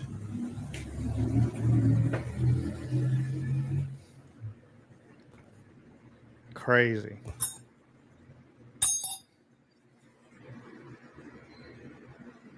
I don't really be putting knives and stuff on people's body though, in case it does slip down and cut the hell out of them.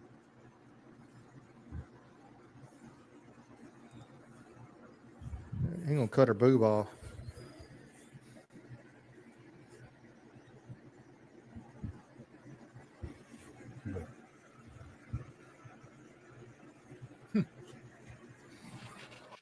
I don't know. Remember, we are not doctors. We are not. Don't listen to us. No. Make sure you get your vaccines and drink your fluoride potion. Today we are out in sunny Laguna Beach, California, doing the COVID. I hate for you to get sick or anything. Yeah, Get for your real. fucking drugs. Come get your. Monique said Greek New Testament word pharmakia, usually translated as sorcery, sorcerer, witchcraft, and I mean, it is such a nasty thing. This petroleum-based big pharmaceutical industry, and especially the vaccine branch, we go over it all the time. How you cannot sue a manufacturer of a vaccine for harm done, and they've got immunity ever since 1986. And man, just injecting us with mystery stuff and toxins, heavy metals, aluminum, you name it. And like RFK says, we got a bunch of damn sick kids. We got a bunch of sick kids because of this mess that they have done, and it all goes back, a little ways. But it's a little depressing. I mean, I am so glad that we got RFK doing what he's doing, at least doing as much as he's doing. Is he controlled opposition? Is he in the club too? We always circle that wagon. We ask those questions, but right now he's the dog with the fewest fleas, I guess. That's it. We hope. He don't have. There's some of them we can tell they got the mange, and we know they're bad. And like you said, he's more obvious. Sure, he's for sure. Yeah, that's nasty stuff for anybody that did get the shot. Man, not want to offer a little sympathy, not making fun. Most of us probably didn't. Most people that are listening probably didn't, because we already know about the government's shenanigans. But but we had family members and parents and grandparents that still believe in the media power, and they, as soon as they said it, I'm gonna do that, and that's especially when they were getting patriotic, like, man, that's your duty as American citizen to go out there and get your shot and all that bullshit. And so I know family members and stuff that got the little jabberoo. I'm gonna come around with a magnet around them and start putting it on their arm, see what I can do. Yeah, see if I can pull that shit out of them. A family member was hospitalized behind the shot. It interfered with another treatment she had going on, and a neurological. And when she went, the doctor right away asked her, "Did you just get vaccinated?" Like, he knew. He was not surprised. He knew immediately that it had caused this issue, because they were seeing big numbers in those cases. So anyway, I don't think about that a lot, but it touched my family in that way, and I was talking, and this is how crazy the brain is. I had to remind this person of that doctor knowing, like, that detail wasn't something she held on to. From this all happened 3 or 4 years ago, but anyway, and I reminded her. She's like, "Oh yeah, I probably won't get any more of those." And I was like, "Yeah, for God's sakes, you won't." What the hell? You didn't learn your lesson. But look, there's also this thing that occurs in the human brain where after you make a decision, let's say I decided to get the shot. Well, now I've got like skin in the game, and like intellectually, I want to argue for the positives of the shot, and anything like this, I'd be like, "That's probably fake. I'm sure it's fine." And people are it's hard to convince them that they made a mistake. Moreover, it's difficult to convince them that the health institutions that we trusted,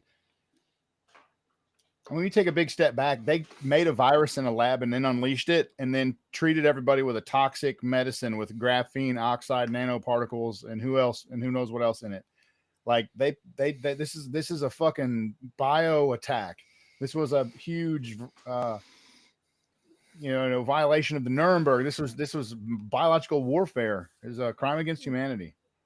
Absolutely. I mean, and then you got certain people. I sure can't show that video, but you can look at.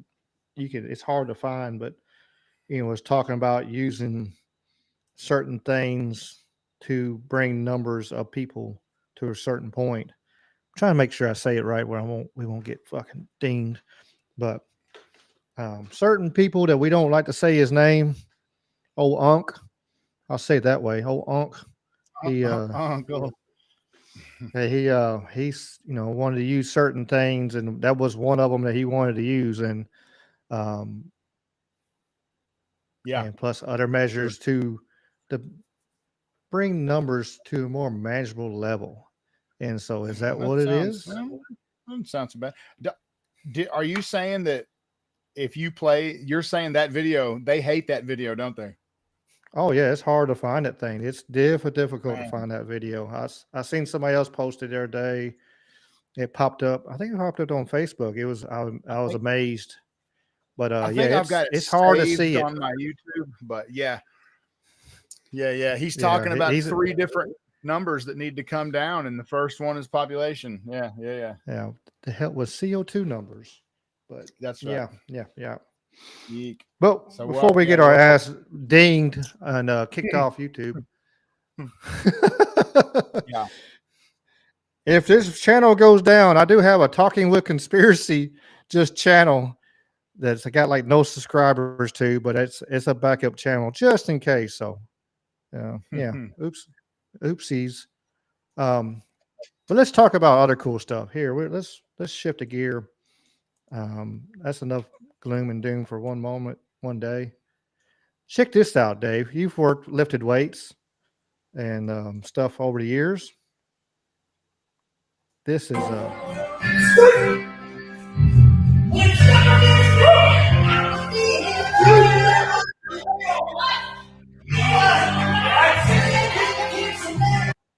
if you can't see it, that's 255 pounds. This man is hiding over his head, one hand. Balance.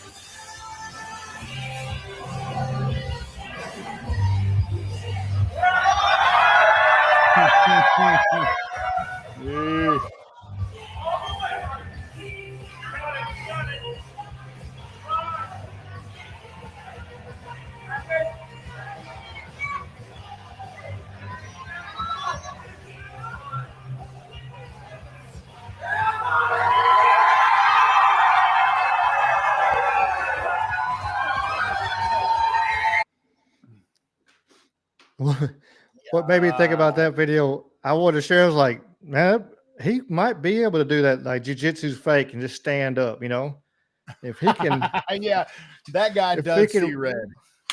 Yeah. He can one arm 255 and lower down. You got a 180-pound guy on him. He's just going to stand up and shove him up and stand up and walk away. Get off me. Absolutely. That was serious strength, crazy strength. Like Dallas said, she pulled her groin just watching that. My shoulder, I wouldn't have to worry about my groin. My arm would have broke off. Absolutely. My shoulder would have dislocated and came off my body. Dang. If I tried, even thought about that. But it was a Guinness Book of World Records, so that's mighty impressive from that man. That's absolutely amazing. I struggle to get up as it is from the ground. Without any weight, it's hard. That's impressive. And here's another cool video. Like I said, I want to. That's a cool thing. Let's just have a look at the water level. Because this time of year, I'm normally flooding. I've got the pump in place here in case it floods. Have a look here. The water level is really, really low. And that's it. That's all we've got, look. 4 foot of water. Very rare for this time of year. Don't trip over that cable. Oh, let me pull it on the full video. Let's go in the bunker now. Across here. Get on the tunnel cart. Obviously, this is my bunker, if anyone wants to see it. More of that in other videos. Let's go down the Great Escape Tunnel.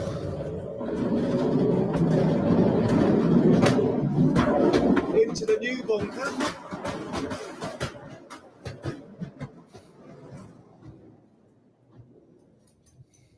That's it. Get off that.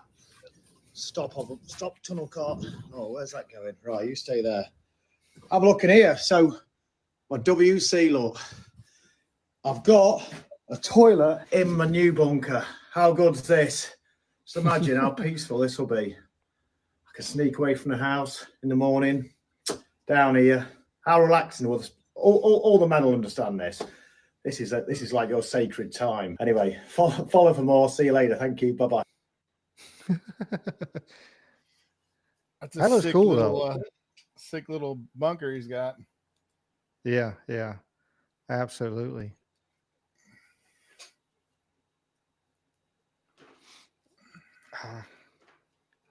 Me do. I say I want to stay another. I got no more positives.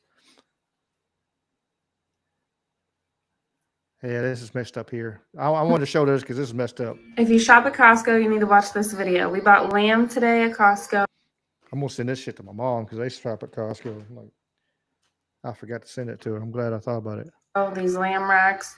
We looked at the back. Sell by May 3rd. Okay, we opened them up. They smelled awful. Okay, notice there was a second label underneath the label. Pack date May 5th, sell by May 13th. Oh, wait. Pack date May 1st, sell by May 3rd. Today is May 9th. We bought these May 9th. So not only are they already 6 days expired, but they want to push it back 10 days from the sell by date.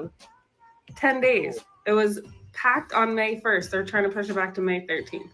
All right, let's look at this one. Okay. Hard to get the label off. I wonder how long it's been sitting on there. Oh, wait. May 1st. Pack date. Sell by May 3rd. On top of that, the price is different. So they dropped the price $1 a pound with the new label. So they're basically saying, hey, we're going to push it back 10 days, but we'll give you $1 off. We will be reporting this to the health department. But as you can read on the USDA.gov website, a food retailer may not modify pack or sell by dates on the original packaging. What do you guys think? Is this okay? Hell no, it's not okay. They tried to, that first label, they tried to tear it off. The people, you could see that the right half of it was missing, but so they were like, fuck it, just put the other sticker on top. When she pulled the sticker off, they had like tried to pull the label off, and then they just got lazy and just stuck it on there. Yeah, there we go, right there. Yep, that's wild, man. Yes, man, that's crazy. Now we got to watch shit like that. Sell you. Well, I mean, I know like it's been doing that for like grocery stores been manipulating, like especially ground beef. You know, they've been doing that for a long, long time. But that right there, like that's messed out. Messed up right there. I want to make sure people seen that. They didn't. Yeah. I want to check out this game. They didn't modify it. They just put a new label on it. Yeah, there wasn't no modification there. What did I read one time that any of these labels that they'll say like no sugar added or no preservatives added, but all they got to do that is have the packaging company add the extra sugar, and then they just whatever they do at their final, they don't add sugar, so they get to say we didn't add sugar, somebody did, but we didn't. So like all those advertisements, and all that, like they got so many ways to just be deceitful and lie and just sell you an inferior product and stuff. Absolutely. You'll watch it. You gotta watch dates anyway, because I used to work at Kroger, and I'm their worst nightmare when I come through. I did one day, I cleaned out there because I worked there for like 8 years, so just in me. And I'm looking at dates, and I'm sitting here, and one day I got over there, I was looking through there, I was in there with my mom, and I'm like, hell, this shit's out of date. And I just started pulling, their shells, and I laid it all down on the bottom right there, and just I emptied a section of their shells right there. And if somebody come over and looked at me like, what are you doing? I was like, it's all out of date. And their eyes got big as saucers. And they went and got some crates and pocketed it up. You know, I'm like, so y'all might want to check the rest, because I guarantee you got a shit ton more. So I can wreak havoc on the store. They don't like to see me coming. But I want to check out this game right here. I've seen this game. I want to see if I can find one. I mean, and in thrift stores or something and see if what she's saying is true or not. My husband and I are at a vineyard right now, and we decided to, in true millennial fashion, play a game to pass the time. And we found this really old game. Turns out, if you look at the back of the box, it's from 1991. 1991. The very first card that we look at is called Clues. That's the theme. So the idea is that you give your partner the clues, and they have to guess the brand. The first 3 clues right here are underwear, cornucopia, and apples and grapes. Can you guess what the brand is? All right, people in the chat, let's get a little chat involvement here. What do you think? Without looking at there, don't look there. What is it? What do y'all think she's going to say? Can you guess? Mandela's effect, right? Yep. I know it's backwards, but you can read that. It's Fruit of the Loom.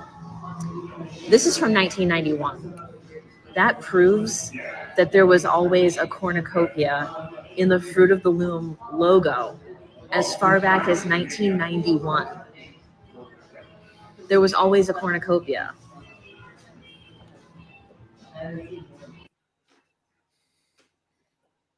Was there a corn? I know for damn well sure there was. Yeah, like right now they say it wasn't. They show pictures all the way back, and it's like it's one of them things. Like you said, we know it. We've seen it. We're especially our generation. We've seen it. We've seen them. But AI says no. That's ridiculous. So it's like one of them things, and I think. I think the here. Mandela effect. I think the Mandela effect. Some people thought it was like merging stuff merging together and blah blah blah, but I really think it's just ways of them to see how much stuff they can manipulate on their internet. So they just go hit a few keys, bop bop bop bop, and boom, and start deleting a lot of pictures. Because a lot of people would, once they change the logo later on. A lot of people don't have the old clothes and something like that, for especially not like for underwear and t-shirt, white tees and stuff like that. So they throwing all that shit away. I think they do it just to see what they can get away with and they keep on fucking with us. Yeah. So in or if they can do this a little bit. Go ahead. They said Fruit of the Loom tweeted or posted something and said, the Mandela effect is real. The cornucopia in our logo is not. But they say it right there. The Mandela effect is real. That's so crazy, bro. Like I said, I think they do it to mess with us. I think they can see how much more. And if they deleted certain things like silly shit like that, what else have they pulled out? Because they're ones programming the AI and they're programming all this. They're programming the Google search engines and stuff. You look back, it's very possible now, but I don't know. Y'all be the judge. Y'all be the judge.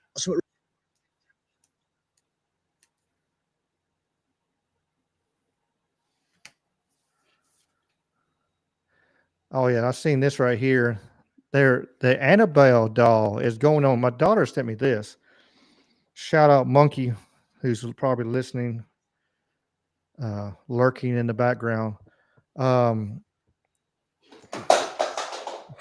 Oops, there went my mouse.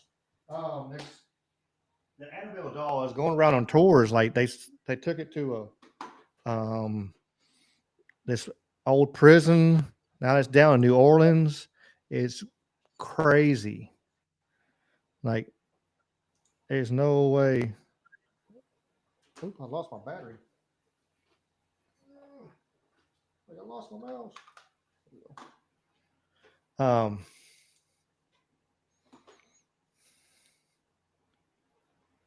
There's videos all over the place for it. They actually went to the West Virginia State Penitentiary I'll spit the damn word out in a second. And now I seen a video of it down in New Orleans. So yeah, here it is. Ghost City Tours, New Orleans. It was it's down there right now. San Antonio, Texas. Gettysburg. Like, wait a minute. Like taking this evil doll that has power and energy, if you believe it, and taking it to places that it can pull and get more, absorb more evil shit. What could go wrong? Yeah, I mean, what could go wrong? Yeah, exactly. Yeah, I'll be honest, man. I don't do the Annabelle stuff. It's freaky. I don't mess with none of that. Was it Conjuring? Was that part of that little franchise? Yeah, I think so. I think that was the one to it. Yeah, Ooh. no, I don't. Ooh. I'm already sensitive anyway. I really am. Like I've been on paranormal podcasts. I went on James's, went on South Cedar Paranormal. I've done a few others, and no doubt I truly believe that is one of my gifts, quotation mark, that I am sensitive on some of that stuff. And man, I ain't testing fate. If I'm already sensitive, I don't want to go where I can be overwhelmed or something grabs a hold of me and comes home with me. I don't need nothing like that. I got enough issues. I got enough problems. I don't need that whatsoever. The chat is divided. There are some that are saying stay away from Annabelle, and there's some others that are like, yeah, I want to go see Annabelle. Yeah, of course. I mean, it's a movie. It's famous as hell, but that don't look like the doll from the movie though. That looks like a different doll. Maybe that's I don't the know real about that Annabelle. picture. Yeah. Or does it look? I thought she looked a little scarier, but maybe I'm tripping. Let me look in.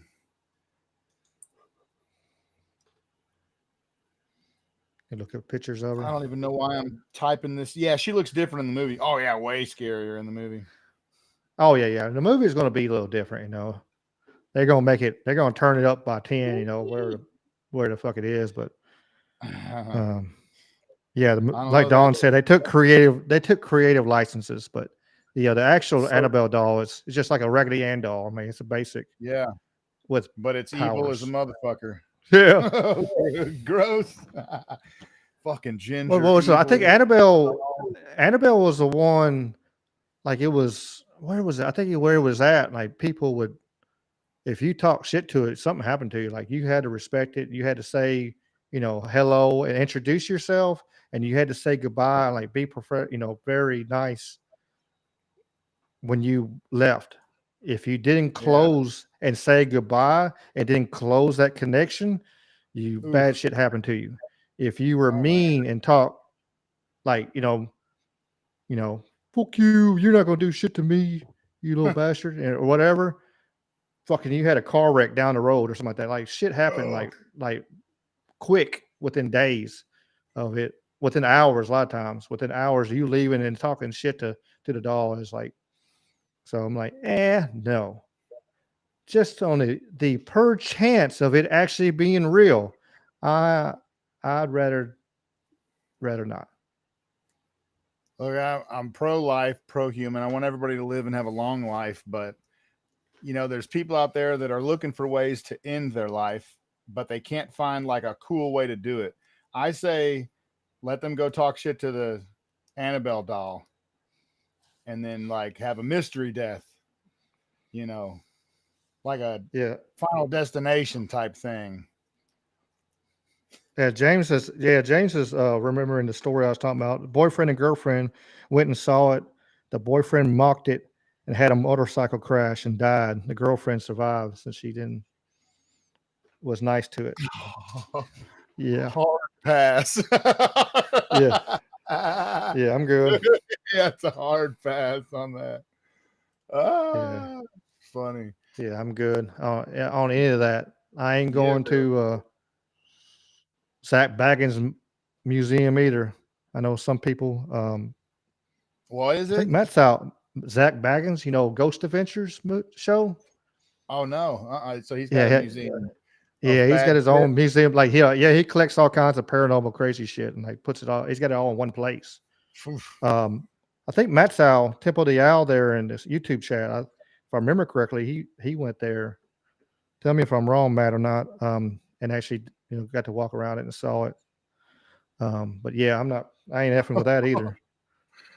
Haunted dolls, they're welcome. Yeah. There's certain things I ain't messing with. I'll fight anybody, any human in the street. I don't care if I get whooped, I get whooped, but I ain't harassing paranormal stuff just to harass it. Like if I run into it, it is what it is. Like we went, my parents and my brother, did I tell you about the Shiloh trip? Ever told you that story? I don't think so.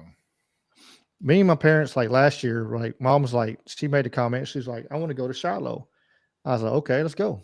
She was like, and we had it was one of the holidays. It was Memorial Day or Labor Day or something, the 3-day weekend deal. And I said, well, let's go then. I was like, you want to go? We're going to go. When nobody's getting younger. It's just, I said, we're going to do it.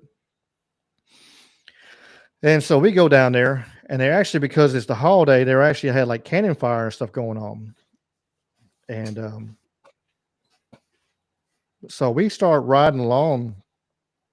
I turned the radio off. We had the windows down in my Jeep. Everybody pulled in it, and we were riding along. I was basically idling through the park. When we take our time and look, when you go to Shiloh, there's like roads, and if you go down this way, you got to turn around. You go this way, and you come back across. That way you can see everything. It's like a big ass figure 8, like not literal, but you're going back and forth. You'll go past the road you just went through in a different direction. You're all over the place. So we're just idling along. If somebody come up behind me, I'd pull over, let them go by me. Or a lot of times they're just driving just as slow as we were. But me and mom we were all sitting there, and all of a sudden I heard music, just a light, faint music come across, come through the car. And I was like, what in the hell was that? But I didn't say it. I didn't say anything. I kept to myself and kept driving forward and kept looking for it. I was like, nope, I don't know what that was, but I ain't saying nothing to it. My mom turned and looked at me. She's like, you heard that, didn't you? I'm like, yep. Because I ain't gonna lie to mom. I'm like, yeah, especially not on something like that, told little white lies when I was younger, but it's something like that. Hey, it is what it is. I'm like, nope. I sure did, Mom. But it was just a faint, like they were playing music, they would, like the soldiers would have, like during the war, Civil War and stuff. We kept riding along, and in Shiloh, if you ever get a chance to go up there, like there's pictures and stuff where people took pictures of ghosts and stuff, soldiers still in uniform out in the woods and stuff like that. They've caught a bunch of pictures like that. And then there's actually Indian mounds there. So there's a lot of energy on that spot. But we were riding along again, and we heard cannon fire, but the cannons weren't going to fire for another 45 minutes. Like the one cannon they had that was firing they were kind of like every 2 hours they'd fire the cannon off. It wasn't 45 more minutes until it actually fired off again. But we heard cannon fire, like a faint. And I'm like, holy shit, these poor bastards are still out here fighting. It was wild. But yeah, it was pretty neat. It was, and being there, like I said, it was, and, nothing I can explain, right off the bat, but just being there and, and then my mom looking at me, you heard that, didn't you? Like, yeah, I did. I didn't want to hear it. But didn't want to hear it. Here's a fun video for everybody to switch the subject. Oh! Oh.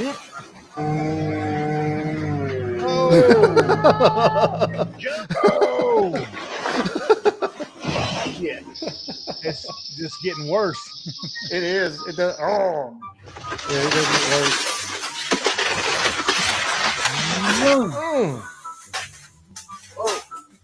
Oh, you okay? Damn.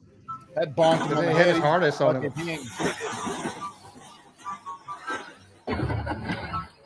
Oh, barber chair. Y por más que se esfuercen, pero se le va valiendo real tango.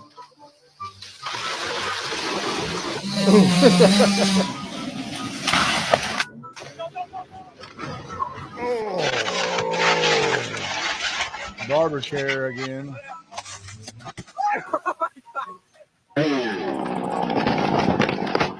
Nasty barber chair. Oh my God. Holy smokes, dude. Oh, another barber chair. Oh God, those are bad. I had one come close like that the other day with me. Oh my gosh, man. Trees are scary as fuck, dude. I got lots of tree work here. You got plenty on your land, I'm sure. And I've golly, man. We just paid to have a 100-foot pine took down because it was too big for me to fuck with. It was way too big. Huge pine, but they're scary. They'll kill you so fast. They'll kill you, man. I had 3 pines I wanted to take down. I got one of them, but I got the one that was like termites. You can see little holes with termites, but it was like 30-something inches across, like 36 or something. And we cut it. It was just too heavy on one side, and it grabbed my friend DJ's saw. And so I went to cut it, trying to cut it where to go the opposite direction or turn a little bit, but it didn't. It destroyed the saw. Damn. But we got it out of the way. We didn't hurt us. And then I started snatching on it with my truck and broke the frame on my truck trying to pull it. Yeah, it was a bad day, but we survived and we didn't get hurt. But yeah, not a good day. Man, like I said, we didn't get hurt. And my friend's, his dad saw. And he was like, as long as y'all didn't get hurt, I was cool. Sheesh. Look at this poor dude. He jumped off the Golden State Bridge and got caught, though. Thank goodness. Hopefully he gets some help. Must have hurt him, though. I imagine it did. I mean, I don't know how high he was. If he was on top of that upper end, not just jumping from there, but he actually got way up on top of the bridge, and jumped. He'll just hit that net still. Don't give up. You're almost there. You almost did it. Roll to the side, roll to the edge. You can do it. I guess, people, you would die. You're going to die if you jump off that. Yeah, it's too high. Oh, yeah. How fucking high is that? I'm looking that up. Let's see. How high is the Golden Gate? Yeah, for sure. If you have absolutely, we've been laughing and joking, having fun. But if you're having issues, find help somewhere. Like there's helplines. Get help. 220 fucking feet. Yeah. If he jumped off the top and hit that net, that should have that rocked this damn world. Damn. Man. Yeah.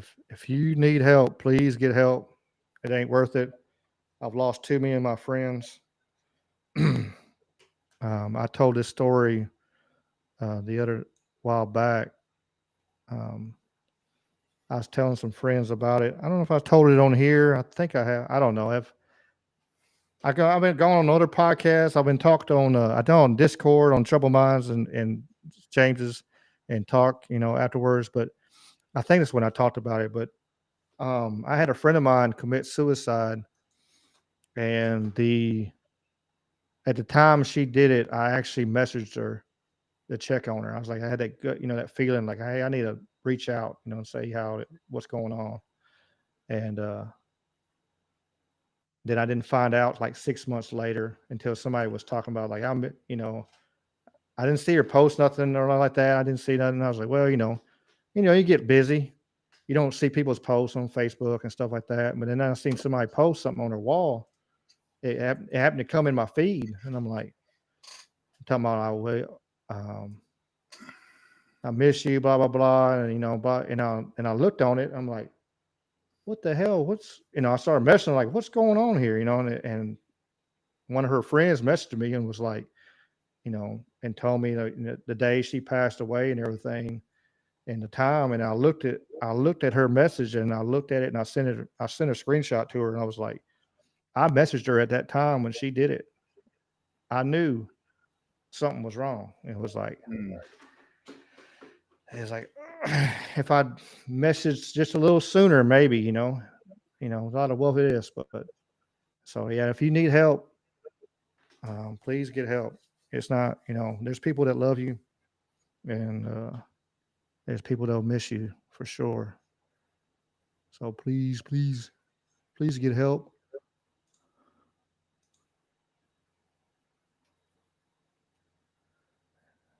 Oh no, I go a little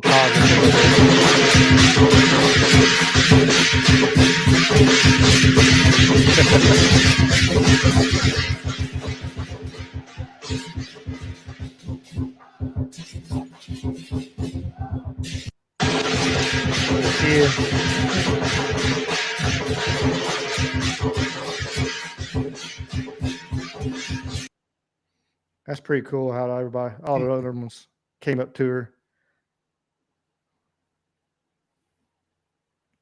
And this actually runs right into what we were just talking about, actually. Until I heard the title of your book and I read the synopsis of it, I never really considered it. I never considered that thinking about your problems all the time and talking about your problems all the time literally make the problems grow. That's right. I mean, it's the number one symptom of depression is what they call rumination, this pathological obsessing over your pain. Yeah. That's why stuff like exercise, that's one of the reasons, aside from chemical reasons, one of the reasons that doing anything, that running errands is good for your mental health, getting out of your house and accomplishing anything is good for you. But sitting around talking and thinking about your problems, that's a bad habit. And the best cognitive behavioral therapists and others, the dialectical behavioral therapists, the ones who do really well with depression, the first thing they do is try to break that bad pattern. But a lot of therapists just indulge it.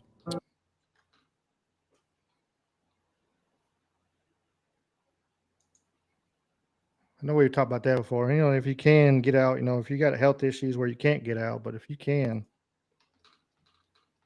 for sure, try to get out and do something. When you're just stuck in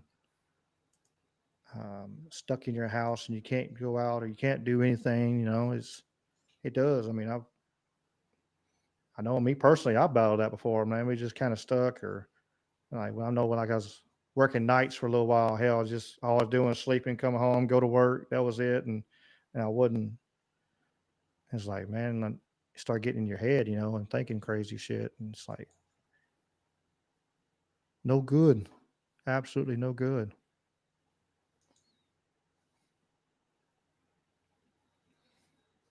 But even the chickens know when you're sad.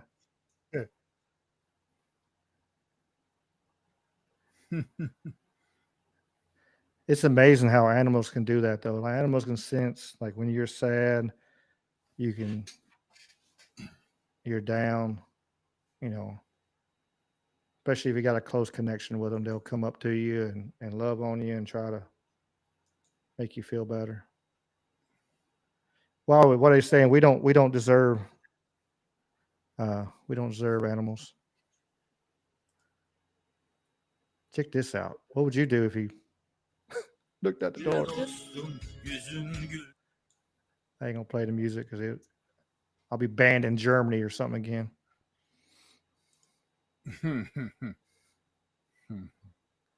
We fed one wolf, and he was like, "Well, let's bring the whole gang."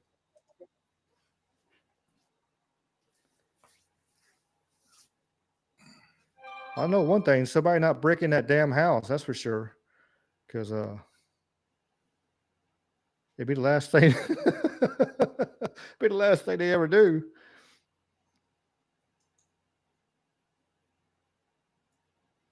Yeah, what would you do if you seen this in your backyard?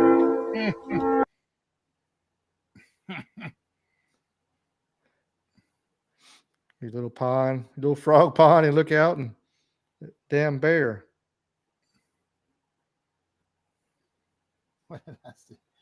I've seen a funny. It was actually not that funny, and they had to cut the video off because it was a fucking bear attack, really. But there's this guy, and he's throwing fucking looks like croutons and at the bear, and eventually the bear rushes him. So somebody in the comments said, "Imagine a sirloin steak throwing crackers at you." Yeah. I would say leave that bear alone. Bear, you know, a man can beat a bear. No, I'm just kidding. A bear will kill you. A bear will kill the fuck out of you. Unless you're Russian. That one wrestler guy, though. That one wrestler. Unless you're Russian. Yeah, unless you're Russian. Well, imagine what's bear. There's certain bears are worse than other ones. I think brown bears they'll actually let you survive. It's like that video. You see that one video? The guy was yelling at the bear, and he was like came in their backyard, and he was like opened the gate and told him to leave, and the bear was like, that. yeah, he's like raw, and he's hit him and cut him, and he's like, I guess he's like, I could F you up right now, buddy, but I guess I'll leave. I'll be nice. I'm gonna leave only because I want to, though. Yeah. Yeah. And I want to say Catastrophe's comment right here. Read it out loud. It says, "Just remember to be kind to people because you never know whose life you just saved." And if you look back into the podcast, I actually did. I did a podcast on Buff Bagwell. The professional wrestler, Buff the stuff. You watch wrestling back in the day, back in the 90s? And I didn't. I was too young. Buff Bagwell, he was a big star in the 90s, and he kind of had some problems and some demons and fell out. But DDP saved him. Like I'll backstep one step. Like DDP had the program to help him, and he has that DDP yoga, and he helps a lot of people, not just like professional wrestlers. He helps anybody that needs help. And if you ever looked into that DDP yoga, like some of the videos, like people. There, one guy, he couldn't walk. He had whatsoever. He got hurt, ex-military, and he'd given up on life. And actually, he started doing the DDP yoga, and it helped him, and got to where he can run again now. Like he lost like 300 pounds. He lost his walkers. Like he's completely changed his life. But and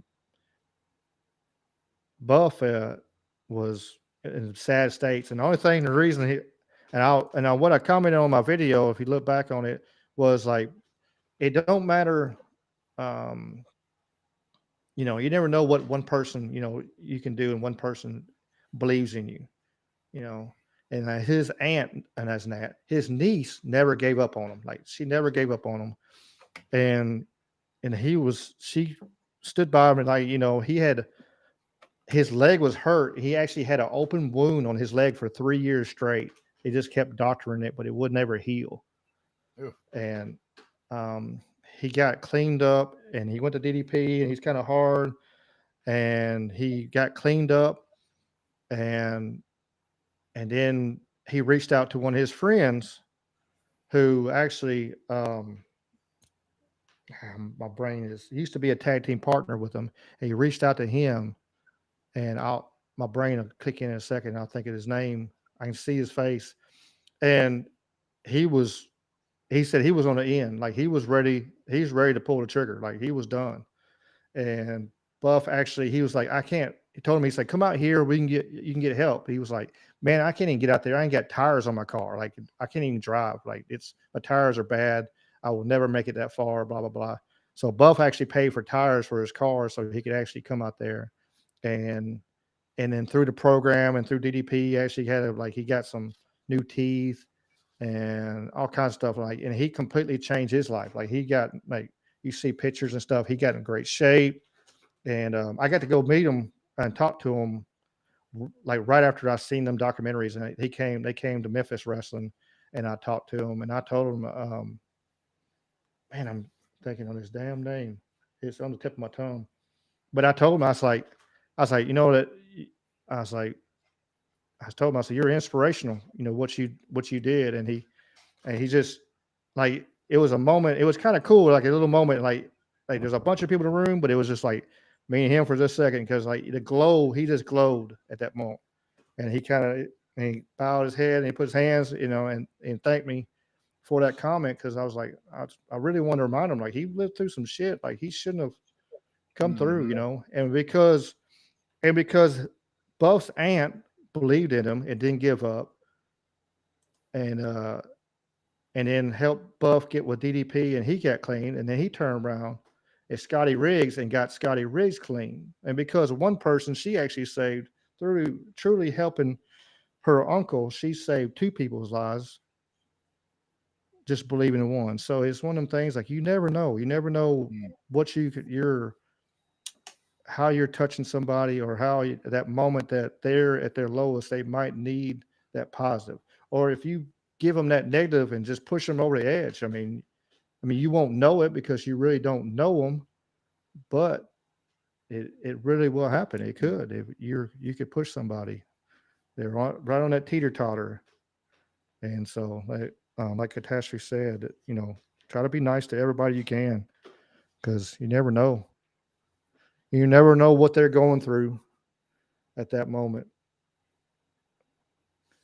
All right, I'll get off my little soapy box there. But Well said, Ricky. Well said, sir. Thank you. Mm-hmm. This is a pretty cool video. This poor kitty. I'll turn the music off. Vet told them they want to put her down, but they didn't give up hope on her.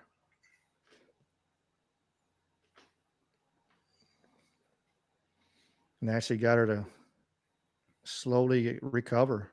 Went from being paralyzed to actually went all the way back to being able to walk again.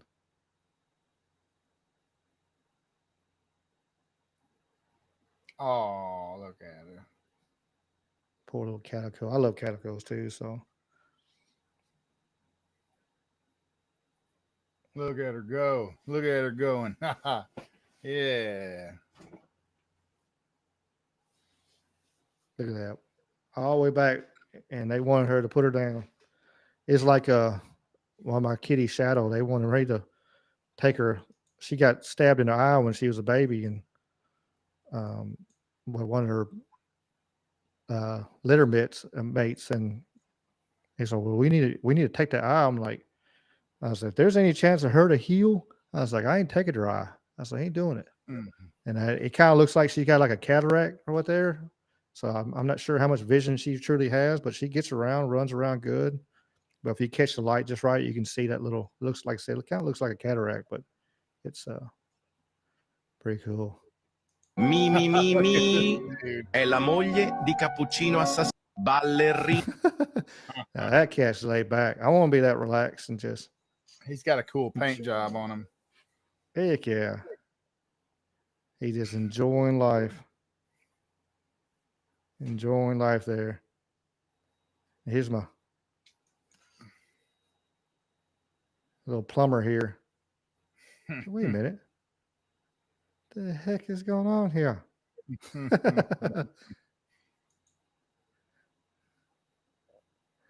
Oh, this one's pretty cool right here. How many we saw it? There's a food vending machine for cats in Turkey, which I think that's pretty damn cool. But the seagull is trying to meow. But listen to the seagull.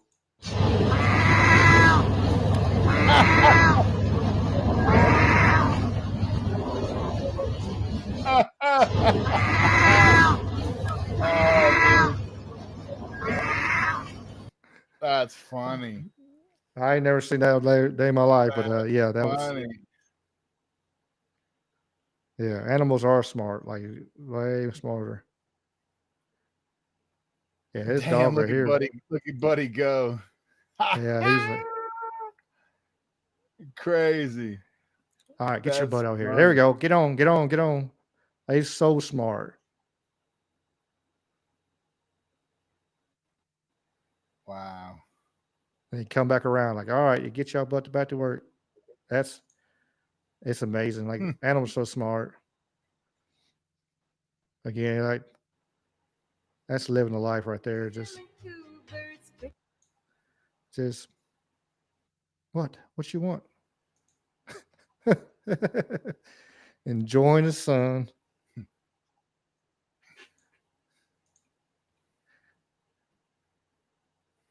Another video cats, little Siamese, little stretching.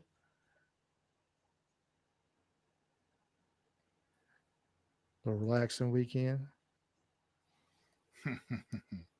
Oh, this lady right here loves her chickens. Let me bring it up big. Some passionate chicken owners will stop at nothing to protect their fowl from foul play from an unwanted fox, even if they're naked.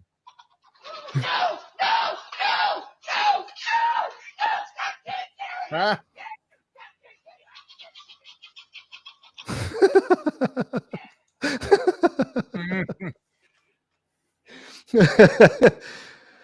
Yeah.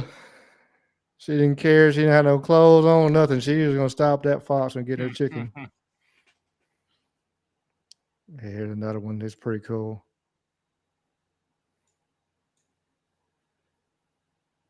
Little birthday dinner with grandma and that's a good boy. Yeah, and just we ain't even worried about the food. Just like I said, hell, we truly don't observe animals.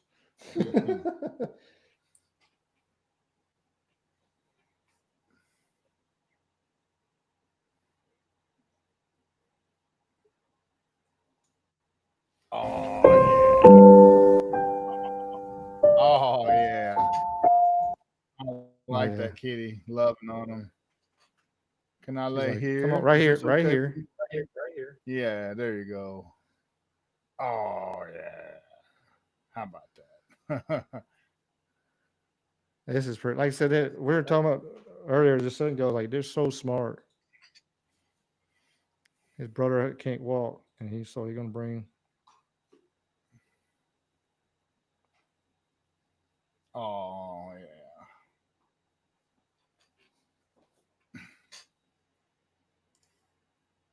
Some pretty cool. The dog seen her belly move. What's going on here? It's got music. Yeah. It's funny, so some of the music, you would think it's just like free music, but then it'll pop up on me copyright for Russia or Germany or some crazy crap. Your video's not shown in Russia now. Like, okay. That's wild. I've had it happen a few times. That's wild. It does that. I think. Hey, he good boy. He's excited. Vibrating.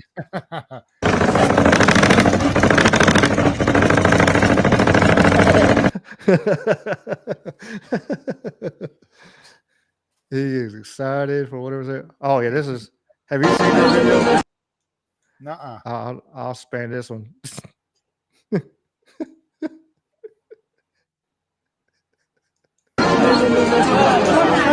Hey, 躲开一点，躲开一点，躲开，躲开，躲开，躲开。 Run.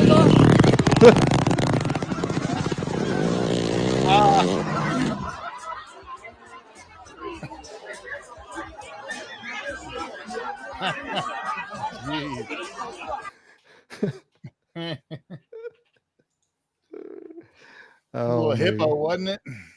Yeah, That's sucker a said, dangerous. That's a oh, dangerous. them things are evil now. They are violent. It can hurt you. Oh, I showed this one last week. I'll show it again. I got to my end of my little thing. Hi. You having a good nap? Is your sister really comfy? Does she need a good pillow? Yeah, he's out.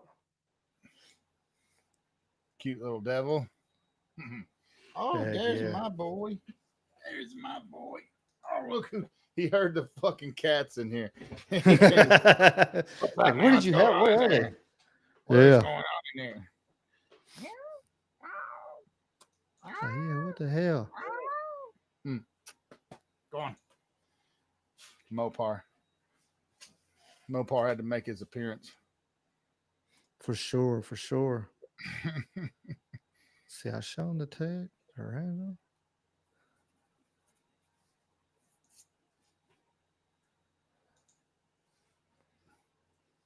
Oh, you coming back again? What's it? You can do whatever you want. You can hang out in here. He usually waits for the dog to lay down, and then he likes to get up next to the dog and sleep up under him where it's warm, on that warm belly. Well, I'll bet.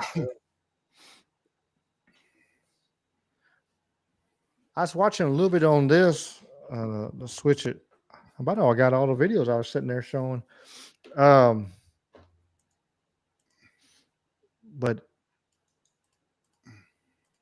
Jeremy Corbell and George Knapp's had the author of the, what was it? The, doggone it. What is that? I'm brain farting now. 1 second.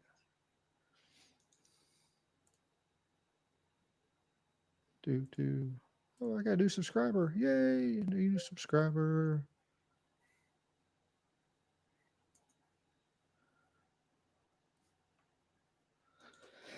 Let's see.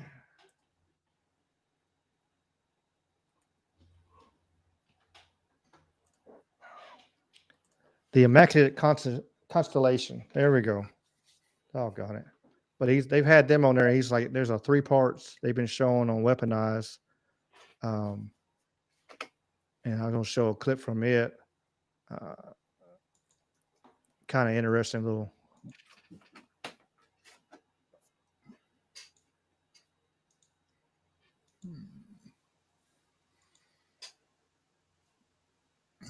And some people like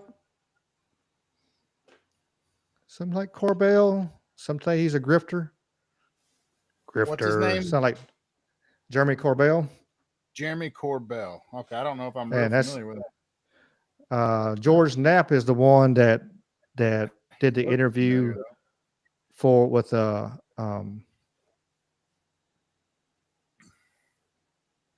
I'm brain farting. Look, man, if you were to die tomorrow because of whatever reason, what do you want people to know right now? Like, what do you want people to know if you're just like fucking gone?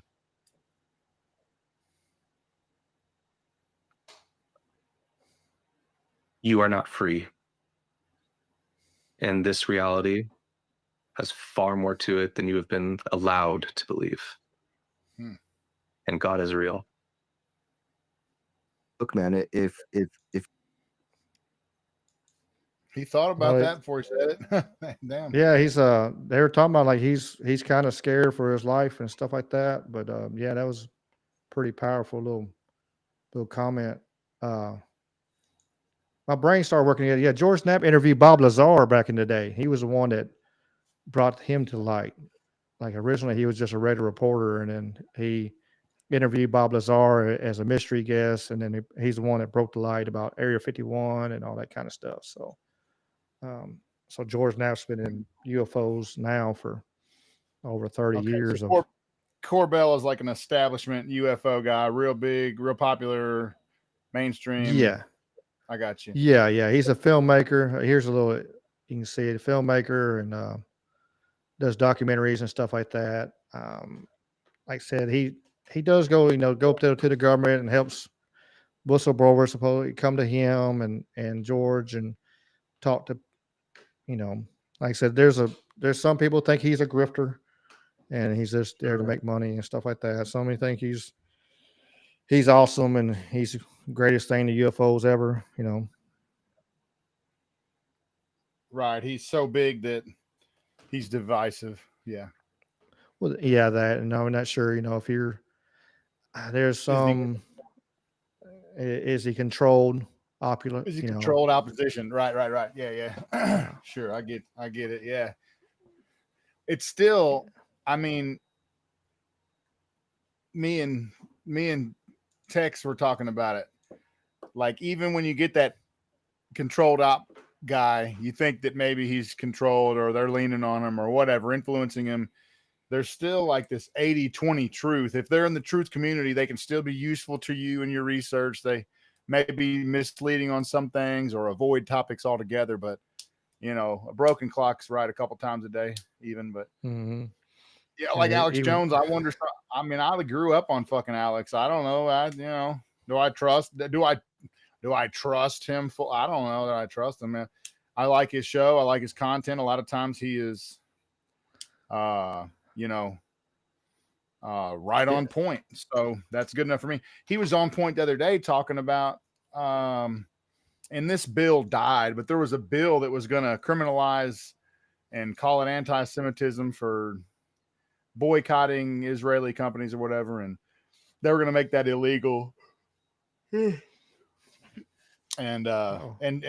Jones was going off about it, saying, Trump, you can't be behind this, and this is antithetical to First Amendment liberty. And so, anyways, I was trying to see if I say that I bookmarked that one video of him. I don't know. Yeah, some I don't actually break off the video, but he was going off. I'll see if I can find it in a second. I did see this one video I didn't show earlier. Oh, dude made ice cream bread. That was kind of interesting. But did you see this right here? That actually the U.S. government has took over Rikers Island to start in jailing illegals. Huh.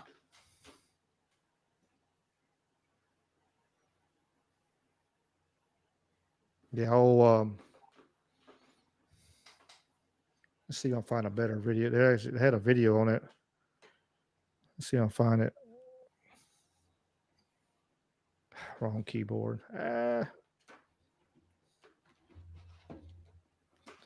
Running two computers sometimes is a pain in the ass. Especially how I'm doing it right now.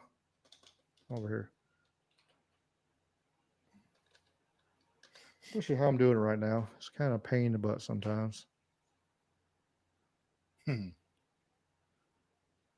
Where's he at? Where's old Tom Homan?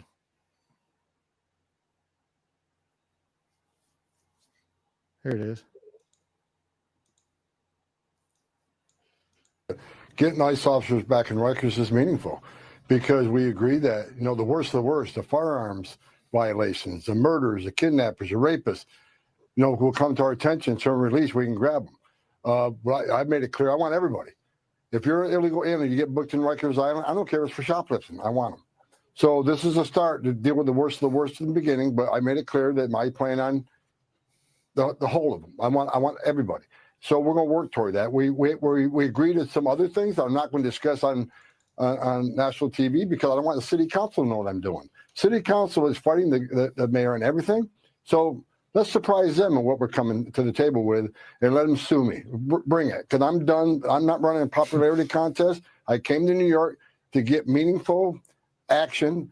We got a lot of words. The last meeting I had, today I came, I want action, I want a plan, and we're leaving with a partial plan, but I'll come back every week if I have to until we finish this plan. But it's a good first step to get back on Rikers Island. That's a game changer. He don't care. Holman is not playing. I seen a comment here. I had to look it up. Now, here's what he's talking about.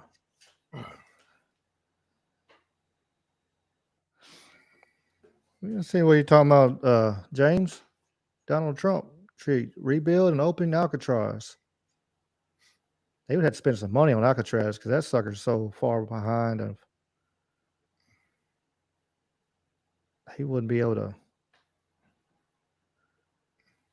I mean, I guess they could. I mean, there's worse prisons around the world, but you know, the human rights activists would be raising 10 kinds of shit. That's like he's probably one of his trolls almost, because like it'd be cheaper to build a new one than it would be to Oh yeah, refurbish. I mean, I don't know. I say that. you can knock it to the ground. I think you could knock it to the ground and rebuild it and still probably come out cheaper, because you think about like if you're putting it up to code and you're putting it up to everything that you want. Yeah. All them kind of deals, you know, it's like here in Memphis, you know, like you got the Coliseum. It's like that's the reason you can't do nothing with the Coliseum, because it would cost so much to put it back to code. It's cheaper to build a new arena than it is to put it to code, you know. Which I hate. I love to. I got a cool picture of that building a while back when we went down there. Clouds and stuff. I love getting pictures with clouds because it just gives that extra detail. But yeah, I haven't seen that, but that's cool. The last time I was at the Coliseum,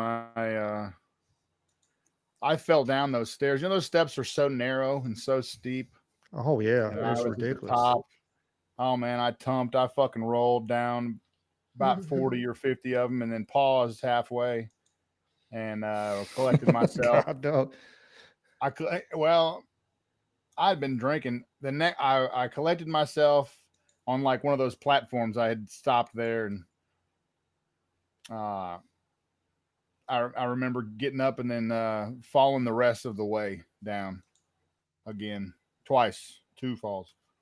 So, when I heard they were closing that place, I was like, good riddance. Although I missed the concerts. I wish they'd reopen Mud Island. That would be cool. Yeah, they need to reopen Mud Island. Like that would be awesome. Because they had some good concerts, and you could stand outside. You could be on riverfront and listen to them out there on the water. Yeah, that's awesome. Out there on the river. Here you go. Yeah. I thought it was pretty cool with the clouds and everything and the sun. But yeah, that old Coliseum, it had a bunch of like who's been through it, you know, Elvis and all kinds of rock stars, and the Beatles have played it. Memphis wrestling, you know, wrestling superstars from the bygones era. Everybody of who's wrestled in that building at one time or another. From Ric Flair to Hulk Hogan to all of them, Macho Man, and I think I saw Widespread Panic there one time. I seen Brad Paisley in there during the fair. I think it was. I remember the fair. They had a bunch of people. That's something else I miss on Memphis, man. I miss the fair where it used to be. Because it was actually. Ooh, because we had with the fair. For the ones that didn't know, we actually had an amusement park right there with Liberty Lands. And so the fairgrounds actually had all the fair stuff there. And then you could get a pass to go into the Liberty Land Park. And so you could have the whole day there. You know, it was awesome. But that's been long gone. They sold the Zip and Pippin, and I think it's up north. I don't know where the rest of it went. The Revolution and all that. I imagine the Revolution went somewhere because it was still pretty cool. It didn't have the history. What was the wooden one? Was that the Pippin? Yeah, the Pippin that was Elvis Presley's favorite ride. Huh. I didn't know that. They used to have a sign out there. It's kind of his throw. He used to rent the park out when he come in and ride it over and over again.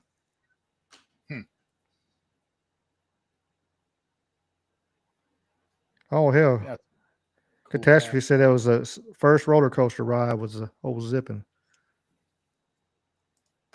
Oh hell! Mine was the Screaming Eagle at St. Louis Six Flags. I like old roller coasters. Roller coasters are cool. Yeah. I haven't been on one in so long. Yeah, I don't know if I'm anymore, but yeah, when I was younger, yeah, I loved them. Yeah, I haven't been on one in forever. Last crazy thing I did was at the was it Nashville Shores up there. They got a water park, and one of the rides, when you start sliding down, it looks like it just falls off, but the slide comes in and comes down. But when they set you down, it looks like you just falling off the side of that thing.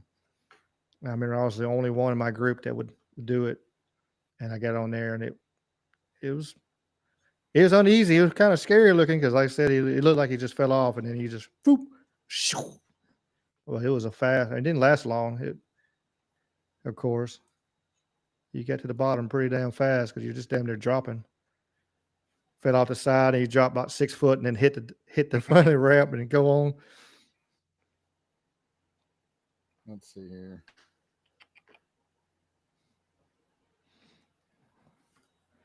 I didn't hear about them closing Six Flags. Did you hear about them closing Six Flags? I wouldn't doubt it. I'm reading in the comments here. Damn, no, I hadn't. Johnny boy, Miss Elizabeth, yeah. Her and Lex Luger were partying too damn hard.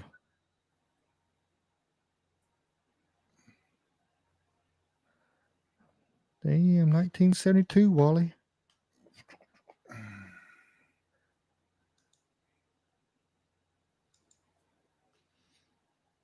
Yeah, I like getting pictures and taking pictures. And I was telling a story about me almost a while back. Almost killed myself. A pretty funny video. I turned around and I walked down a waterfall. About fell off that damn thing. At the very end, I slipped. Like, oopsie. Close some parks.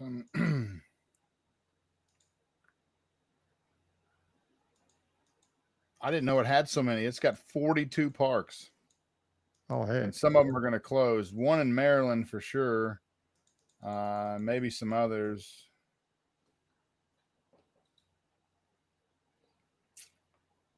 Some of them been empty for a long time. Like the New Orleans one's been vacant for 20 years since Katrina.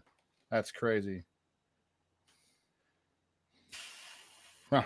What's up, Mr. Willie? We're going to close a few of them. Damn. That's Yeah, all right. there's no some people, some of it ain't very money making.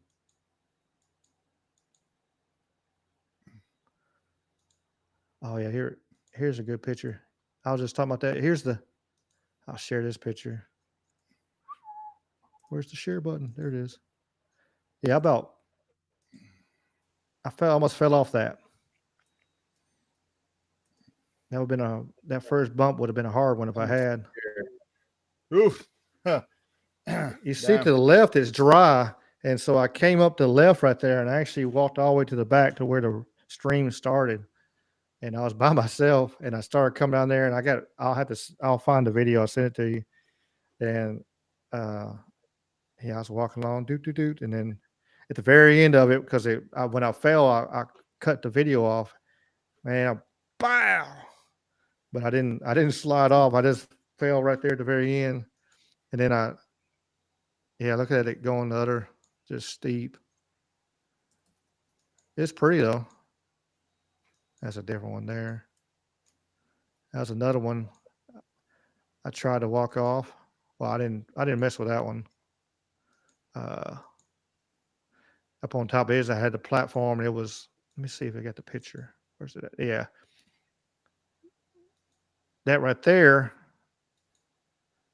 is the top of it is this right here. And I'm like, shit, no, I wanted to walk down and take a picture down, and be cool, looking down. But I figured these slick rocks, I would have fell. And then when I got down there, there was actually 2 girls stacking rocks right underneath here. So I made my phone up where I wouldn't like taking picture, random damn people and stuff. But so I would have fell on top of them if I had fell. So they wouldn't have had a good day either. They might have cushioned my fall, but yeah. Then I went around, not that cave. Let's see, I was going to try to find that cave, but yeah, it was a good time. I might go do some more run around Raven Hell this year. I get 3 days. I'll get some time once I get this damn house sold. Hopefully by the end of the month. We'll see how it goes. See how it goes.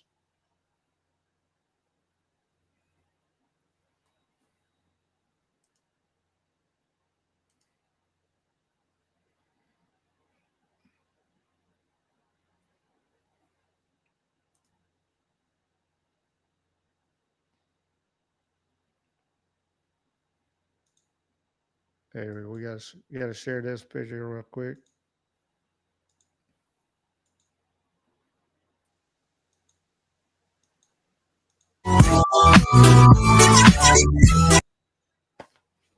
There you go.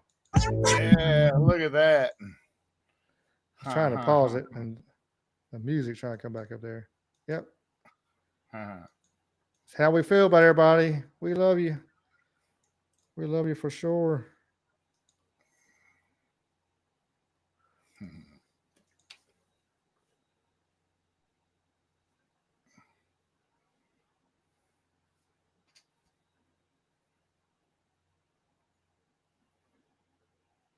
Yeah, he's got a cool paint job. Mm-hmm. For sure, for sure.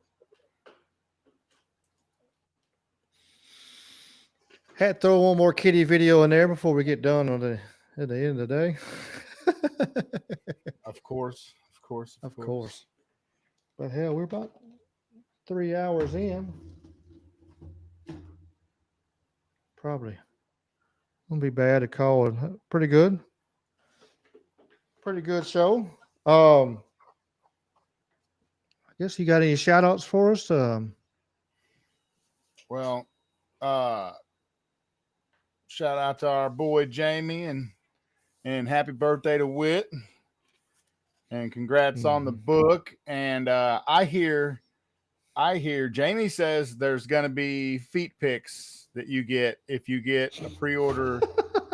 He said hashtag I have no legs, or coach I ain't got no legs. What did he say? I forget the coupon code. But gosh darn it, Jamie, don't you send me no pictures of your hairy feet if I stick that coupon code in. Well, we know it won't be Whitney's feet, so we're gonna have to be. I can just see Jamie's hairy big toe right now. But yeah, happy birthday. Have a lovely romantic evening, you two. Yeah, that's the reason they're not here tonight. So yeah. Yeah. So yeah, just shout out Jamie. Birthday. Yeah, birthday for Whitney, and they were going to dinner. So nothing bad on Jamie and Whitney. So yeah, here's her book, WhitneyLavender.com. For the ones that are brand new, she how Jamie always says it.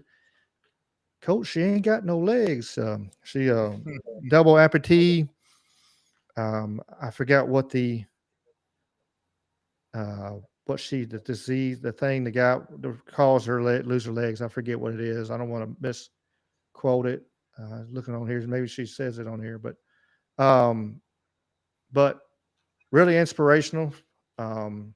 She has not let it slow her down. Here's a picture of her right here. Let's bring it where I can put the full her in it. There we go. She's learning jujitsu now. She she just went on a hunt with this badass damn wheelchair with tracks and cup holders, all kinds of stuff. It was a badass thing. So yeah, please give her a follow. Check out the website, thewhitneylavender.com. If you're in the beginning of the intro, you've seen the book on there as a part of the intro video. And then they actually, between her and Jamie, have their own adaptability home services. They are taking care of the tri-state area right now and Alabama, North Alabama. And so they'll come if people need help. Thank you, Sweets, for the link. Yeah, I know for her book.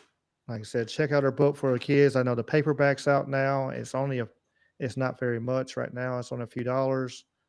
And like I said, it's inspirational. You know, if you have a kid that needs to know it, or if you need help, or you're in that tri-state area, you need help.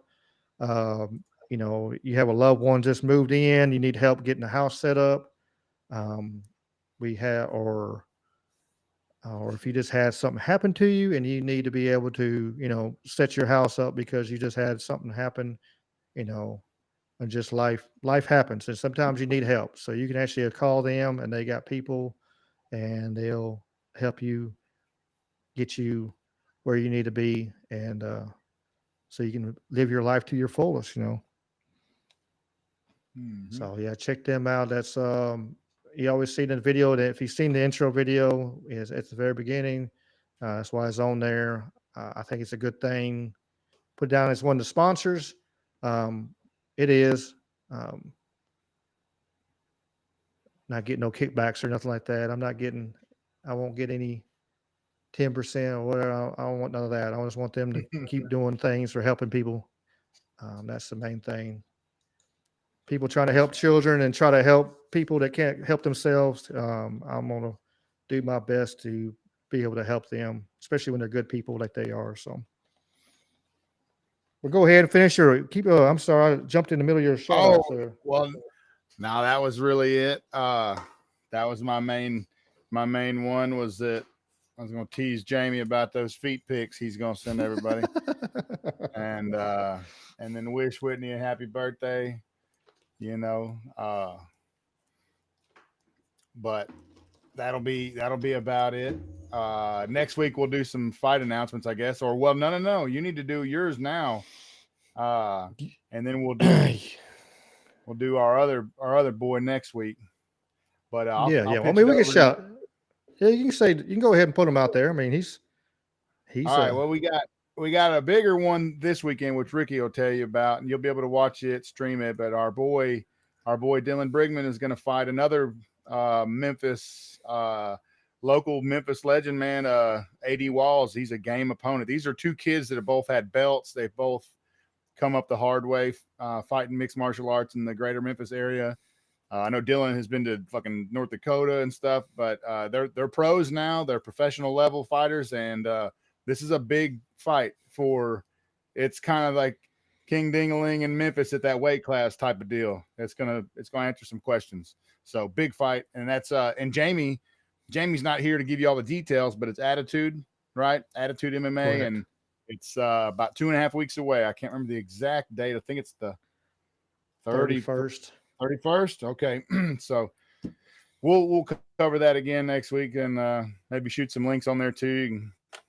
If you're into MMA or just want to watch a good match or something. But I'll kick it to you now, Ricky, because I know JJ's got a big deal coming up this weekend. Yeah, follow the social media. Follow. I know we put the website and stuff like that. Follow our social media, Facebook and stuff like that for the page, our Twitters, and check it out.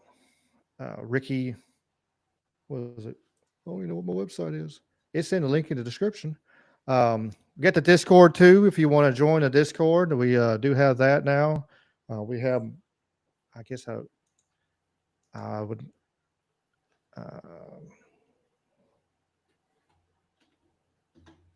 guess I'd be mad at myself if I didn't try to sell my merch a little bit. If you want to support the channel a little bit, you can. I don't want you to give me no cookies. we got the shirts. We got the Talking with Conspiracy shirts. We got cool AIP shirts. You know,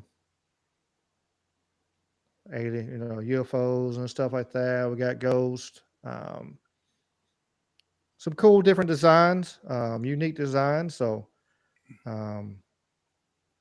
check it out. Like I said, we want to support the channel. Like I said, we do have a Discord. The link is in the description on the videos if you want to join our Discord.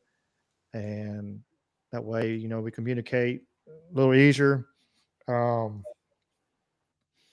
if you want to. And then, we'll drop links for the fights. JJ is going up to damn near Cincinnati, Ohio. We're going right across the Ohio River right there in Kentucky in Newport. And so he'll be fighting this weekend, his second pro fight. So it's going to be fun.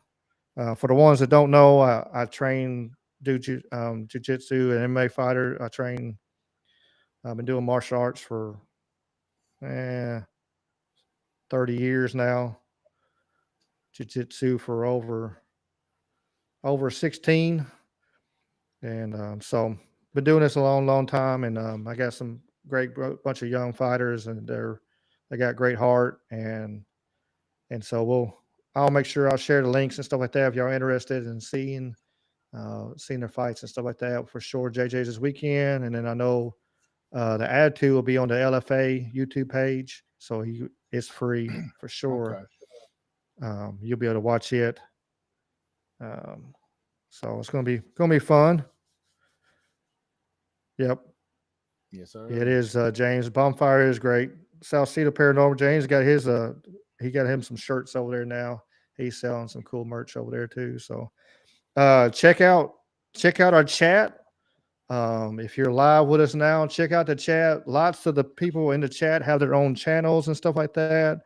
And so, support, like Mike Strange says all the time, and Dave Waffle House, let's help each other build. We're not competing with nobody. We're here to help everybody build up and everybody grow. So everybody grow and help each other, and we'll all do great, So check it out. I appreciate y'all as always. You're always coming back and listen to it. All right, Don. I will work on one of them. Let me write myself a note because I'll forget. Where's my notepad at? Keep on keeping on with a logo. All right. Yeah, that is a good idea. I like that. Yeah, again. All right, I saved it in my little notes there, so I won't forget because I've been hitting the head too many times. I'll forget stuff. So yeah, I'll sure put that in there. It might be up there tonight. I might stay up. I don't need to because I got to drive to Ohio tomorrow, but I still might stay up a little bit. It's only 8.5 hours. No big deal. Only an 8-hour drive. But as like I said again, I appreciate y'all. I appreciate if you got any first timers. I know all the chat. Everybody's came back. Johnny Boy, he came back for the second time. I appreciate him on the Rumble. He's got his own channel in there. He dropped the link in his. I followed it, and he was talking about he has a show. So it's, like I said, let's let everybody grow, and especially if you got like-minded people, and you agree, and, it's good to have more and more, get lots of ideas off of. But I know I always ramble at this point of the night, but again, I just appreciate everybody. I really do, because I never thought this was get to be is what we're doing now, and just having so many people from all around the world sitting here listening, talking, and enjoying what we're doing here. And for Jamie and for Dave and myself, we appreciate y'all, and y'all the reason we keep doing it, because we enjoy the camaraderie and the talking back and forth. So, but as always, well, I guess You can also let me do all my other little things. You can also find me on the Trouble Minds Radio Network. I'm syndicated. The shows are syndicated on there with lots of other great shows, and Spotify, Apple, all that kind of stuff. You can check out the podcast. I'm kind of weak on the pre-recorded. I actually started a new series of Throwback Tuesdays, so I'm gonna start throwing some old shows in there, and it'll come up in a new feed. So as soon as I get moved, I got the wall painted, and for the podcast room, I'm working on that, so it's coming along pretty good. I'm hoping by the end of the month, though I know these fights and stuff, me going out of town, it's gonna slow me down, but I'm hoping maybe by the end of the month I'll be in there, and so we can start using the new room, and y'all get to see my vision of cool stuff and how it's going to look and everything. Hope y'all like it, and I'm going to keep on growing and keep having fun. So I appreciate y'all, and as always, y'all keep on keeping on, and peace in the chicken grease. Y'all be good.